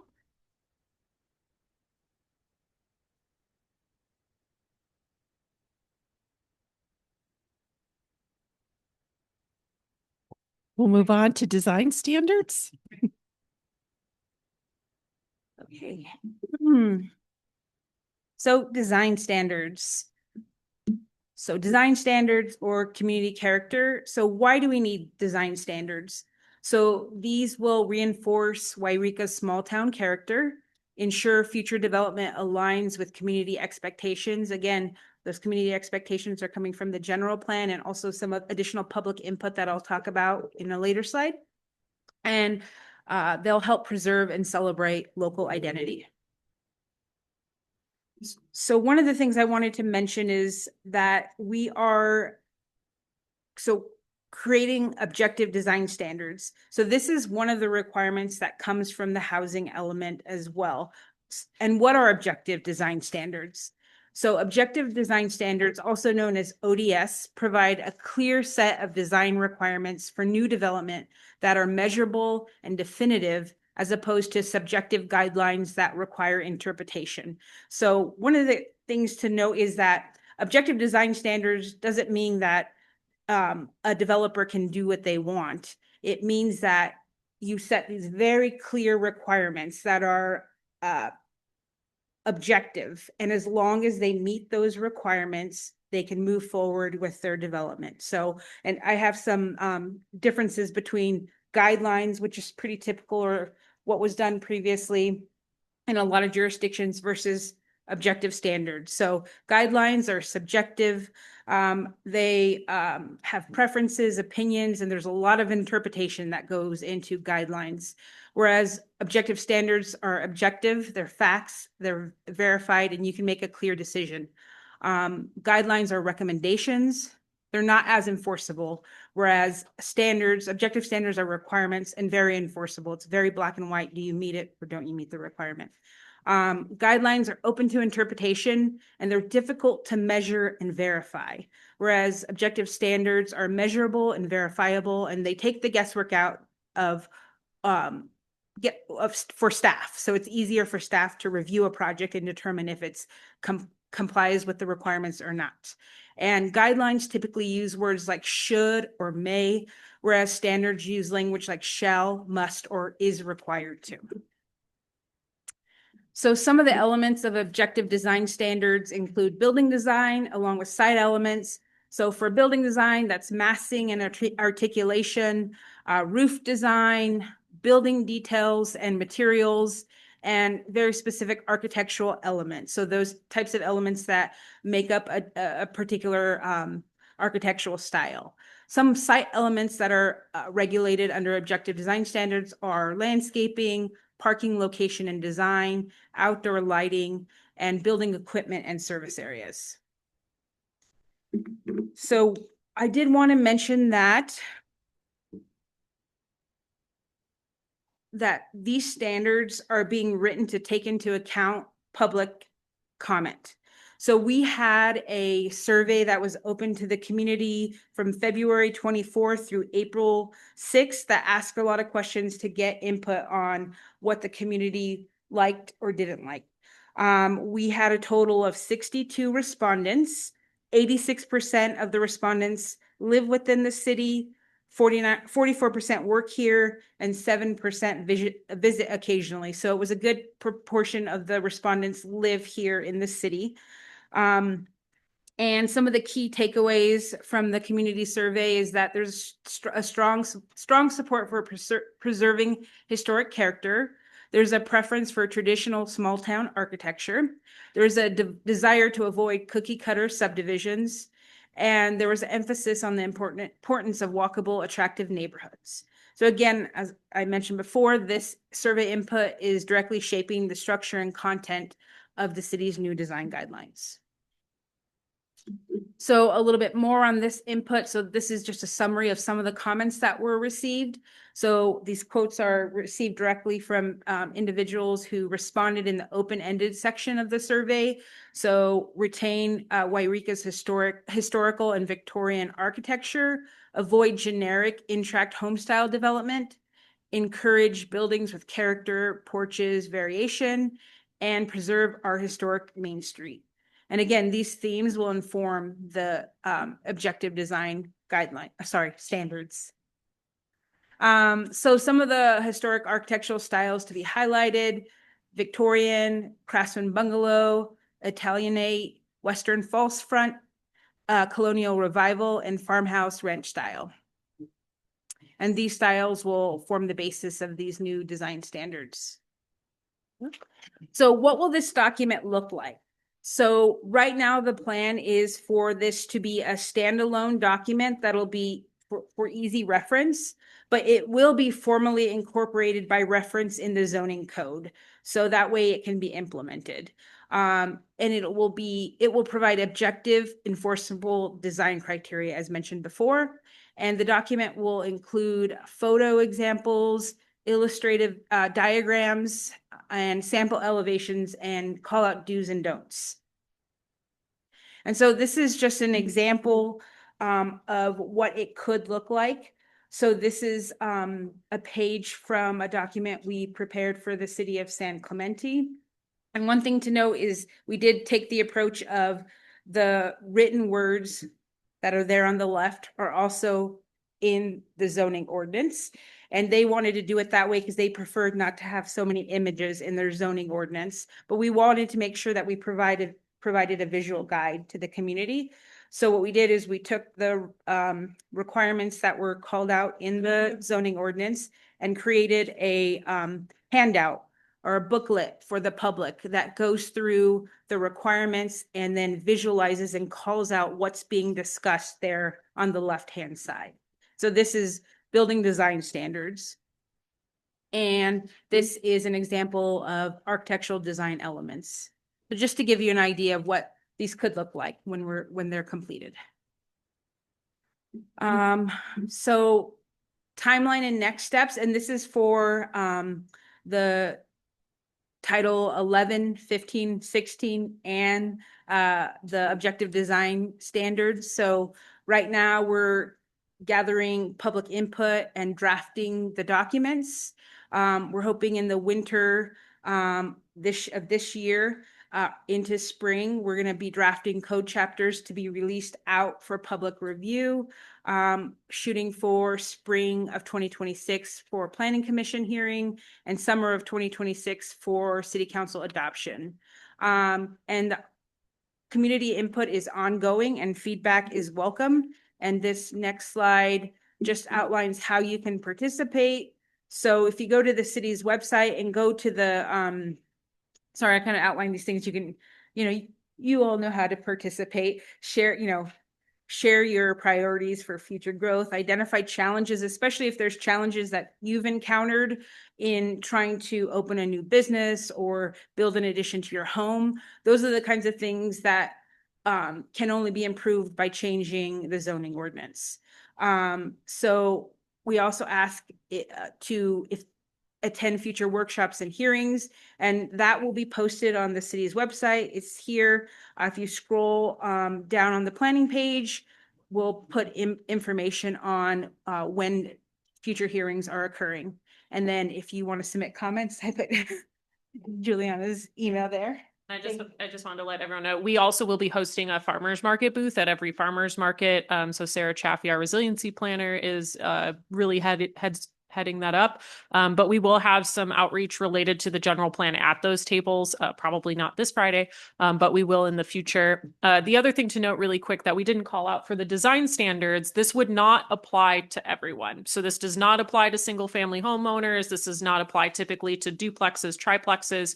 So these types of standards would apply to commercial development, large scale commercial, and large scale residential projects only. So that was something that I thought of while you were talking is I'm like, how do we use this? So these design standards would be required for large scale developments within the city. So again, we're not telling people what kind of house they can build on their single family lot or duplexes or anything like that. It would usually be much larger scale development. A really good example is the Payne Lane proposed project that we're working on right now. That is a number of apartment buildings. So that would apply to this type of standard. So I just wanted to clarify how we would use that.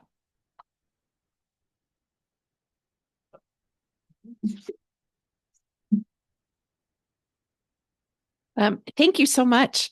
I'll open it up for public input on design standards.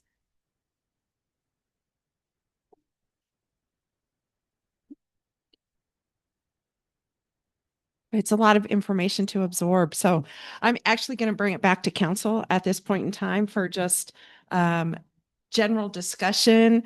Again, our assistant city manager is looking for just some general direction if the council likes the direction that this is going at this point in time. We certainly can tell her that, as well as anything that really concerns you. If you have any questions. Or if you have any questions. So I'm going to open it up to council.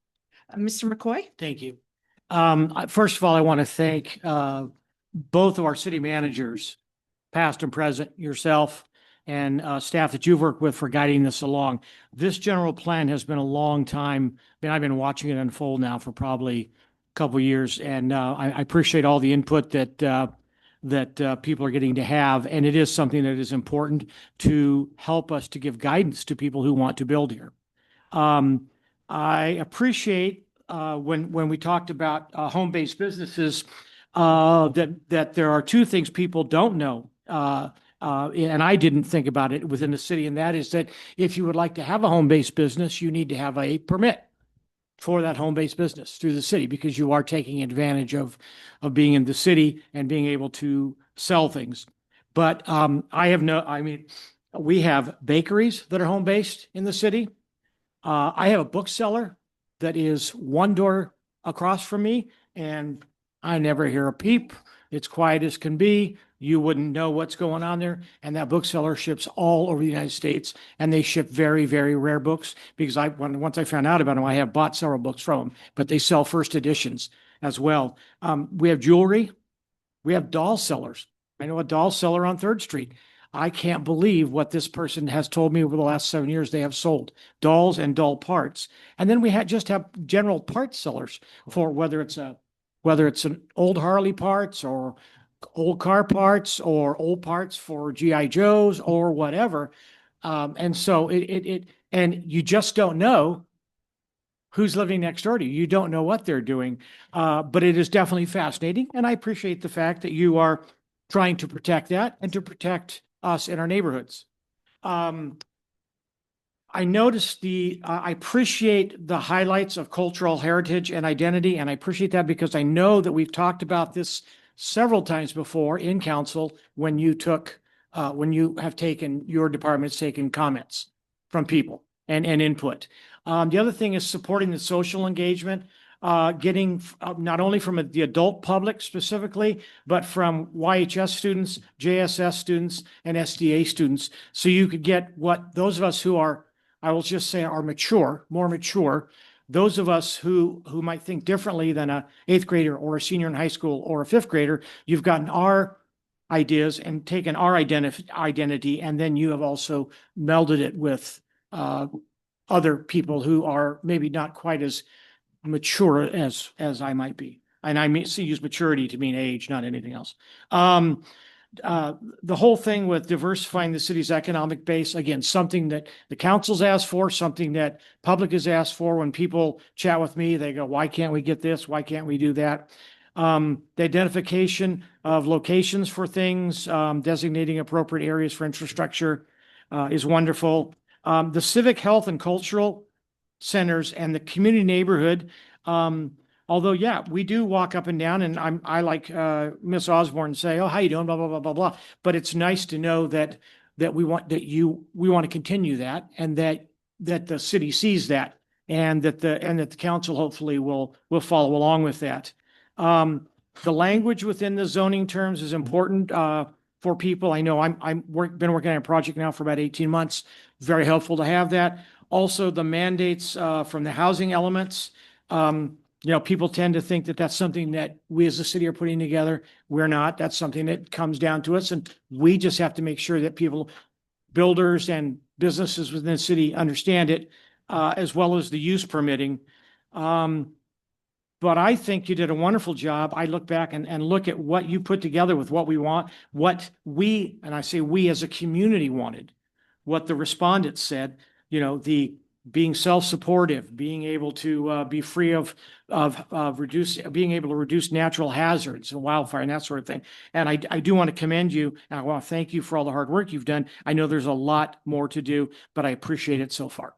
I think, just through the chair, I think we're at 207 pages for the zoning code. Yeah.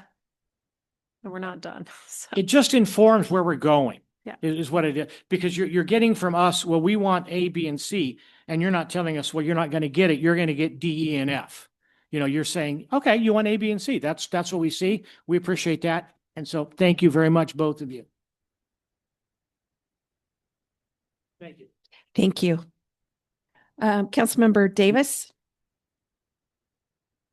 Well, I thought the process that you used by stepping into the housing element that we developed along with the previous council, and then the survey, I think that was really a good stroke to Mrs. Casey.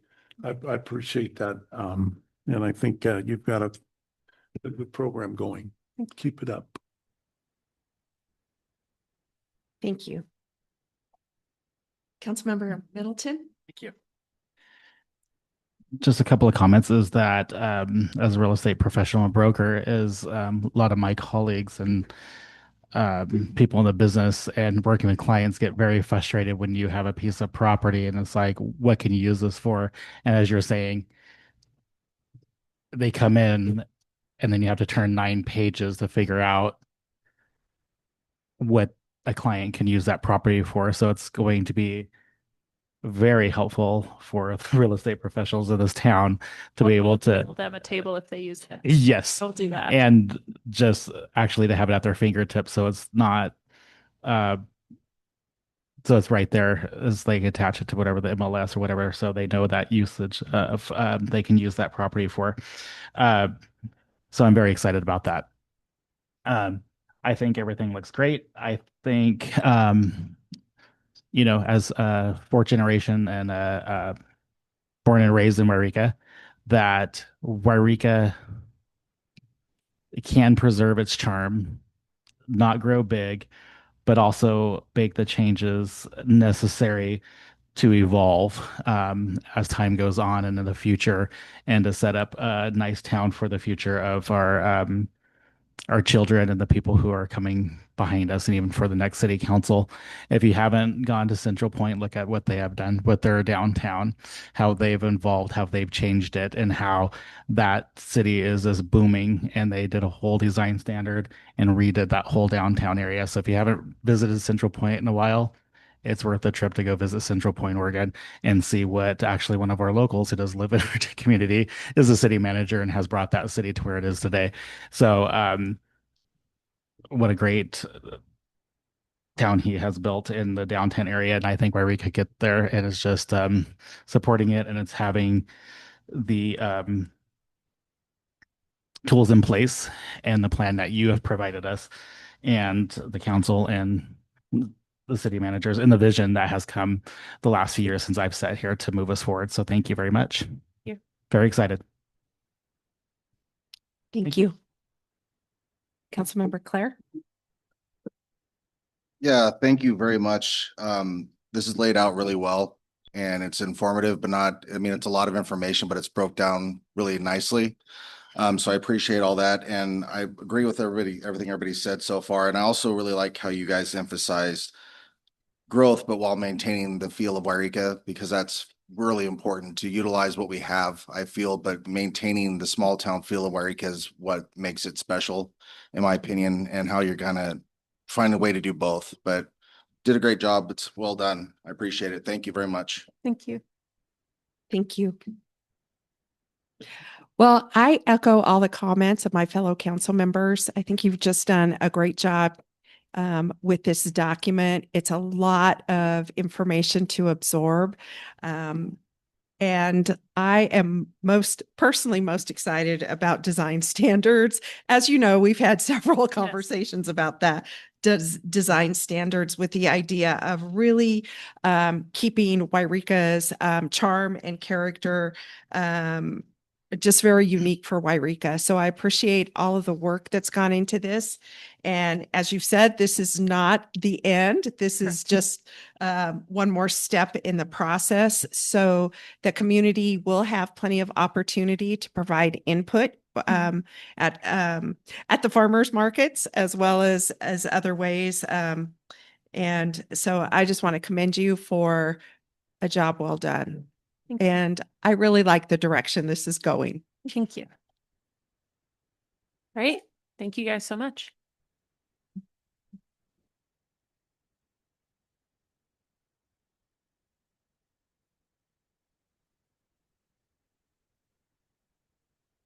So we'll move on to the city manager and staff reports. We have a couple tonight. I'll start it off. Good evening, Council. John Elsnab, interim city manager. I just wanted to share a couple things for the council and the community. First one being the city of Yreka will be sponsoring a free rabies dog clinic with the help of Essex Veterinary Clinic. This will be on June 12th from 5 to 7 p.m. at Lower Greenhorn Park. It's a first come, first served basis. And probably by the end of the week, we'll have some content we can share on social media to help market the event. So that'll be coming on June 12th. And then I also wanted to share that the sheriff's office will be hosting a Yreka town hall on Thursday, June 24th at 6:30 p.m. at the community center. And this will be an opportunity to share information on public safety, initiatives, priorities, as well as information on the upcoming fire season. And we'll have meeting info posted on local community boards and social media in the near future. Thank you. Thank you. Mr. Elsab, did you have a time for that? The rabies clinic, did you say? Yeah, On June rabies 12th? clinic will be between 5 and 7 p.m. 5 and 7 p.m. Thank you. I did Thank you. catch that. Thank you. Chief Gilman. Hello, Council. Chief Gilman. So I've just got our stats since the last time we talked. It's been about 4 weeks since the last time we talked. And Yreka's been extremely busy for some reason. I don't know why. I don't know if the solar flares had something to do with it, but it's been crazy. So we had 1,531 calls for service. We took 131 cases. We arrested 61 people. 13 were for felonies. We had 6 DUIs. We made 221 traffic stops and issued 52 citations. The number one activity we had was traffic stops. So at least the guys are being very proactive out there. We've had, I think, 7 resisting arrests that were significant. One just an hour ago, unfortunately. We had a stabbing. We were able to save the guy. It was pretty dramatic. We had to put a tourniquet on him in the street. So we're working on that case. We had 2 patrol cars and a citizen's car possibly all totaled from a drunk driver while we were on a traffic stop, and a couple injuries out of that, but everyone's doing okay. We had a few fires, and thank you, Jerry, for all his help. We were able to get on them, but we had a couple good fires. All of them, we have addressed the person. We issued a citation on one. Some were children, so we turned it over and let the children be handled that way, but we did investigate each one. So I just want to remind everyone for Jerry, since he's not up tonight, that even though it's still technically fire season, Yreka is not the place to be burning right now. It's been scary. It's been a lot of fire calls. We had some commercial burglaries. They were all over Facebook, and people that follow our page through the city's website probably saw those. But we are investigating one. We've made arrests for two of them. So we're doing good on those. And it looks like that's about it, unless you have questions. I have a lot of the stats here broken down if you have questions on anything. Basically, for our homeless encounters, that's our fifth biggest topic. Everything before that is just traffic stops. So the most handled call in Yreka is the homeless. It's only a small portion of them. There's an old police saying that, we deal with 90% of the public 10% of the time, and 10% of the public 90% of the time. It's the same with the unhoused community. There's 10% of them roughly that we deal with all the time. But our thefts come from that segment, and we had 34 thefts, 28 trespassings. It just goes on. It's been keeping us very busy, but I don't know why it got so busy all of a sudden. It's just been very busy. Thank you. Thank you. Does anybody have any questions for Chief Gilman? So not necessarily with what you brought up, but as far as what if we had the option of providing a community service officer for us for here, even a part-time, would you see that as a beneficial opportunity, not only for dog issues, but for cars that are sitting too long on the sidewalk, tagging tires and stuff like that? That takes a lot of time for you guys to pull over and tow a car, to fill out the paperwork for all that. Is that something you think would be beneficial to look at maybe in the future, as far as for your department, to save you guys some time and while addressing some issues in town as well? Yes, I strongly believe. City manager and I worked on this a couple of years ago. We've actually kind of looked at how we would make that work. We had, I believe it was 48 animal calls that we had to deal with. We've housed a mess of animals. We get a lot of what we call stale misdemeanors, what they are, but a stale misdemeanor is someone calls in, they came home, from the weekend off, and they see their mailbox got vandalized or something. We spend a lot of time on those. Yreka is the small town atmosphere that you were talking about. Our patrolmen go out and deal with everything. If you call the police, we show up, which you don't get in most cities. But it is taxing on us with 1,500 calls plus for service. Yeah. And we're short-staffed, and we're about to get very short-staffed. It's going to be really bad for us here in 2 months. So yes, a CSO would help with all of those misdemeanors. Out of the 131 cases, probably 100 of them are stale misdemeanors, things that really there's no way to solve it, but we have to help people out and do our best. But that's something the CSO could handle. And the animal calls, they could definitely help with that. And then the parking downtown, we don't do parking enforcement anymore. It's been off since COVID and just never really took off again. But it'd be nice to see a parking enforcement start. Okay. Thank you. I just want to add, code enforcement's been dealing with vehicles and RVs.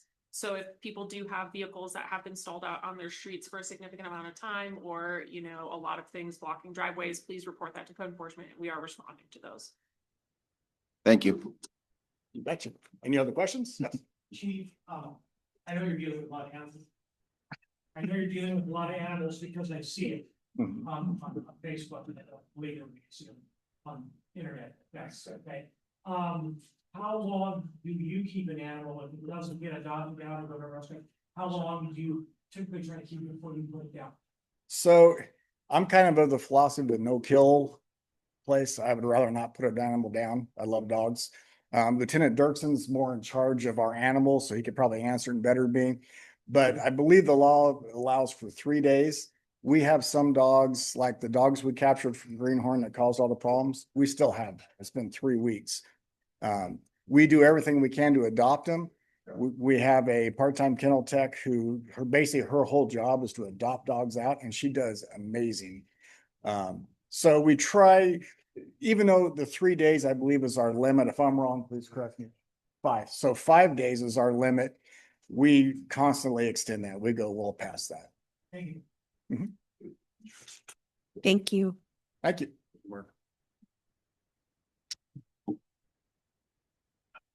Okay, item number 10, Mayor, council member reports, statements, and requests. And this is the time for members of the council to make brief announcements, reports, or request staff to report to the council on any matter at a subsequent meeting. Who would like to go first? Mr. McCoy. This is just, this is, okay. I would like to, I appreciate that the public has brought up the idea of the 3 versus 5 minutes rule on the agenda for public comment. I know we do 3 minutes on every committee that we have. I know that the county does 3 minutes. I know that most of your major cities and some of your smaller cities do 3 minutes. And I know that Councilman Baker, now Mayor Baker, had this idea when she first came on, and I liked it, that we would go from 5 minutes to 3 minutes. So it would be nice to be able to have a discussion about that. You proposed it at one point in time when you first came on. You don't remember? I do not remember Yeah. that. We can, yeah, but I liked it. I never thought about it. And I liked it when you said that, because again, one of the things in private sector, and I was in private sector for 20 years, we have what's called a, elevator pitch. And you get 30 seconds to 60 seconds to give your pitch to a financial person in order to get your point across and see if you can get them to loan 30 or 40 or $50,000. They don't want to hear any more than that. They want to hear what you're doing, the meat of it. And so I like the fact that it makes me a more succinct person when I have a 3-minute time rather than a 5-minute time. And it also allows more people to speak. And there are times when we have some very, very, we've had 20 people, 25 people lining up. So I just think that's something that we should maybe put on the agenda for, I don't know, maybe August or something. I know it's always slower in July and August, and we're not meeting one meeting in July. So I would like to see that. Let's see, I had a couple of things. I would like to also maybe talk about, and again, not now, maybe in August, talk about how we can start to push some of our local property owners and our absentee property owners of businesses to begin to try and lease their businesses and get some kind of business in there, because we have a lot on Minor Street, on Broadway. We're going to have one more now with Rite Aid going out on the highway, and we have others there. And I think sometimes when you own a property, you kind of just get complacent and you go, well, you know what, and in the case of a Rite Aid or something like that, they have a 20 or 30-year lease. So whoever owns that building will get the money till the end of the lease. They don't cease paying. So I think we need to get that on an agenda maybe for August at some time. So, I would also like this council to consider an urban campground. We need to get people moved off the hill. This council passed an ordinance to punish, the people who are unhoused. And we passed it without having any infrastructure to enforce it and without having anywhere for them to go. And I think it's time that we go ahead and look at how we're going to commit a piece of property and the resources in order to put in some kind of urban campground. I think our community deserves it. We have residents deserve it. The people that use Greenhorn Park deserve it. I just think so I'd like to see that, come on sometime, maybe in the summer again when it slows down a little bit. But I mean, we do need to look at that. It's in my opinion. So those are the 3 items I have, and I usually don't bring items during this time. I do want to thank Yreka Fire Department, YPD, watching the fires. We've had 2 fires in the city. We could very easily be just like paradise, but we're not. And that's because of the foresight of this council, of your office, and of your departments and Jerry's department. So I want to thank you for that. I don't know if we missed this, but I saw Keith Cummings up here with Jerry, and then we didn't recognize him, but I want to say thank you to Keith Cummings. He's our new Yreka Volunteer Fire Department that we appointed tonight, when we did the,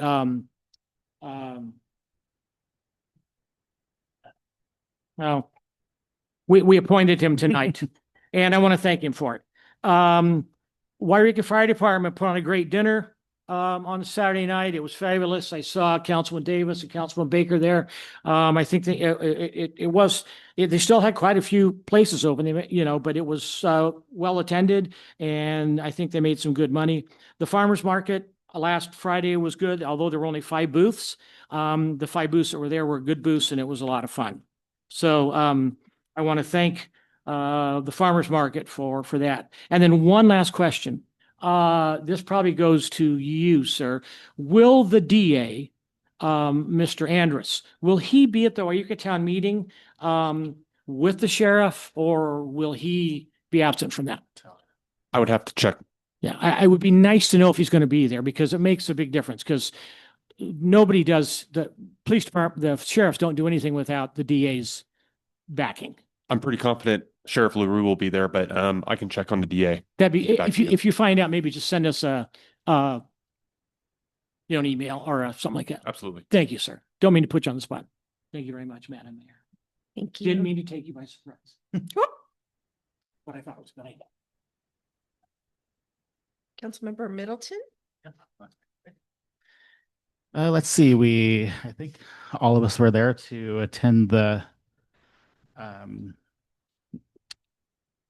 what is it called what did they rename it? Siskiyou Village? Siskiyou Villages. There's been a lot of different names out and about. So Siskiyou Villages, we all attended the ribbon cutting for that, and that's going to be a great facility for our in-house population and the units. I was very surprised how well set up they were. So what a great job. And one thing that struck me, and I know we deal with it, is the frustration of the time that it takes to get a project done. But it does pay off when you work together with, like I said, the partnership with City of Yreka and Sis County. But as Dr. Clark was speaking, she was recognizing how long it took. And when she mentioned working with Councilman Kaag, myself, and then recognize Mayor Baker when she was getting ready to speak, that's how long it took, because I was the mayor for 2.5 years and Dwayne was about 2 years.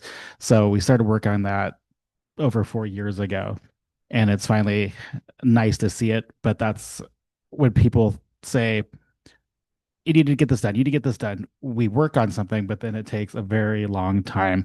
So it's very frustrating on that end of government, is to get something done and for it to take a long time. But when you work hard and you work together as a team, and a lot of things are possible. So it was nice to see it finally being about the property. Yeah. Yeah. Yeah. So long time. Let's see. Like I said, I did propose. I think it's coming in front of the council for the 3 minutes. It's nothing to punish citizens for speaking. It's to one thing I learned from a long-term supervisor. He told me, I had a meeting with him, I'm not going to mention his name, is they have 3 minutes there, 3 minutes in every city that I know of, 3 minutes in the count, or the count throughout the county, or less. Actually, one has two of them have two, I believe, 2 minutes, I believe, to speak, is because he was telling me that, as anything else goes, when you're up to grab our attention, getting to the point we have your attention, when you wander and you start talking, then you lose us. And I'm not saying we're not paying attention to you, but when you get up to the microphone, and when you're up there and you're saying, no dogs in the park, we don't want this, this is what I'm seeing, when you're hammering us, that's what we're paying attention to. When it takes a long time, I'm not saying all people check out, but it seems like just like a student or anything in class, you kind of like start getting overloaded. So that's the only reason I am recommending it come forward, as many of the councils throughout the county, our supervisors have 2-3 minutes, some have 2 minutes. we've been very generous at 5. So, and it has taken a long time with public speaking. I know the mayor has the right to, or the authority to reduce that comment, but I just wanted to have it brought up for discussion. So that's the reason I'm asked for it. Um, I will end with wishing all our citizens in Siskiyou County throughout a happy Pride Month of June and wish them all the best. And I know a lot of people, it's not an easy time for them. And not only in the LGBT community, but everybody right now is having a lot of hard times. So with that, I will end. Thank you so much. Thank you. Councilmember Davis? Thank you, Mayor Baker. The Fire Safe Council I attended their meeting. It's once a month. And the Klamath National Forest had a couple things there. Been doing some burning in, the Scott River and the Salmon River area. And a kind of a neat thing, $38 million for infrastructure in the McKinney Fire area for roads. They're going to restore Collins Bolly Lookout. And so they're plunking quite a bit of money into restoration of the Klamath National Forest, of course. Indirectly, it affects the people that live there.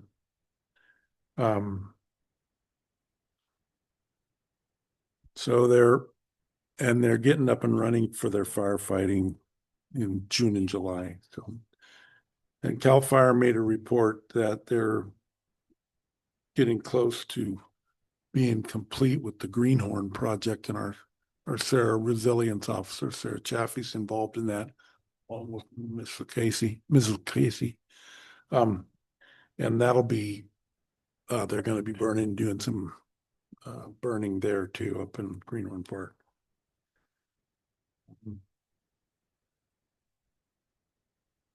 I did attend the Chiefs dinner dance, and it was good. It was a good dinner.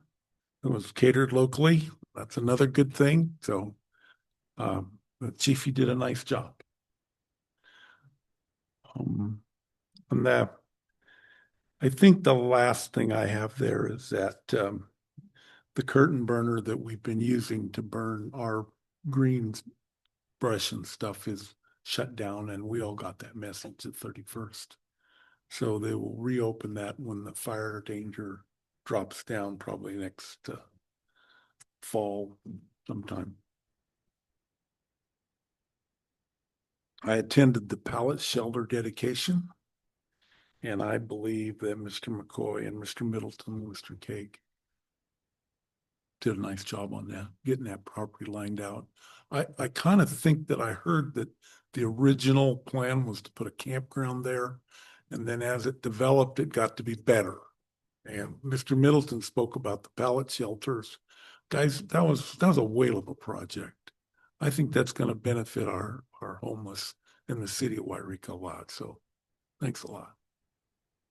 And then I believe the mayor and I attended a groundbreaking ceremony up at Fairchild Medical Clinic for their emergency new expansion. And I think I saw a shovel in the mayor's hand. So that was a good day. That was a good day.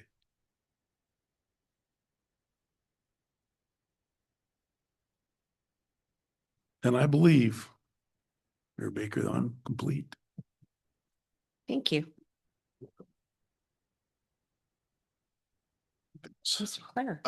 John, do you have cooling shelter information?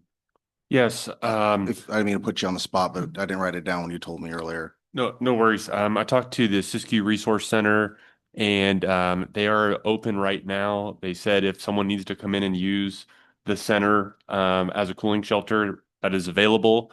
I believe our contract starts in July, but they were supportive of if someone needed to use it now, they could. And that I believe that is open from 8 to 4:30 p.m. Monday through Friday. But I can clarify those times and dates. Right on. Thank you. The only thing is, maybe we can look further into doing the CSO position, especially with the summer coming and with these guys losing bodies to other places. If we could free them up for actually doing patrol stuff and not having to deal with other stuff, whatever that entails for you guys, however you work together on it. That'd be nice just to look into it further as we can. The other thing is Prescribed Burn Association is up doing, they're gonna be doing the Greenhorn burn with CAL FIRE and everybody else. So they do take volunteers, I think. I'm able to do time. I'm gonna go up there and go help work the burn up there with them if I can. Other than that, I would have liked to have gone to a lot of the things everybody talked about. I plan on going to the dinner and the groundbreaking. Unfortunately, I had some family things that came up that prevented me from attending, but On that, right, burn. yes. Yep, the burn, if anybody starts tomorrow at Greenhorn, what acre, the 11? Is that the 11-acre one tomorrow or the smaller one, right? So they're starting that tomorrow. And then the rest of the bigger ones. And I believe anybody can go to the Prescribed Burn Association. They have Nomex and tools and helmets and stuff like that. They won't put you in anything that's too dangerous if you don't have a lot of experience or any at all, but you can go volunteer to help work the burns if you feel like it. So that's all I have. Thank you. Thank you. It's been a busy couple of weeks. On May 27th, I toured the Siskiyou Village and it's pretty impressive. Although the little homes are very little. But I think it's a great addition to Yreka and to the county as well. On the 27th, I also attended the Call Your Information Center meeting. And we discussed the budget, and their budget has been decimated. And I know that the city of Yreka last year chose to end funding for C2C. So on Friday, when we meet, Mr. Elsnap, I'll be talking to you a little bit about that. And then on the 28th, with so many of you, I also attended the Siskiyou Village opening ceremony. And on the 31st, I represented the city at the groundbreaking ceremony for Fairchild Medical Center Emergency Room Expansion Project. And I had the opportunity to talk with the hospital administrator, Jonathan Andrus, who was a very, very complimentary towards the city and thanked us for all of the city's support. And they specifically mentioned our assistant city manager, Juliana Lucchesi, for her expertise and assistance in getting this project off the ground. And it's a pretty impressive project. It is going to more than double the size of the emergency room. It's going to bring lab services all together. So I believe, unless I am not remembering correctly, which is a possibility, I think they said they were going to have room for up to 25 emergency room patients. So it's a pretty impressive expansion. And then also on the 31st, I attended the firemen's dinner dance. It was a great dinner. And I have to get the recipe for the beans because my family has told me that I have to get that recipe. So thank you so much. And Mr. Elsnab, I appreciate you making arrangements for the rabies clinic. And I believe I would just want to make sure that I have this right. It's on June 12th at Lower Greenhorn Park from 5 to 7 p.m. That is correct. All right. Thank you. With that, I'm going to go ahead and adjourn the meeting. Thank you all for coming. Thank you.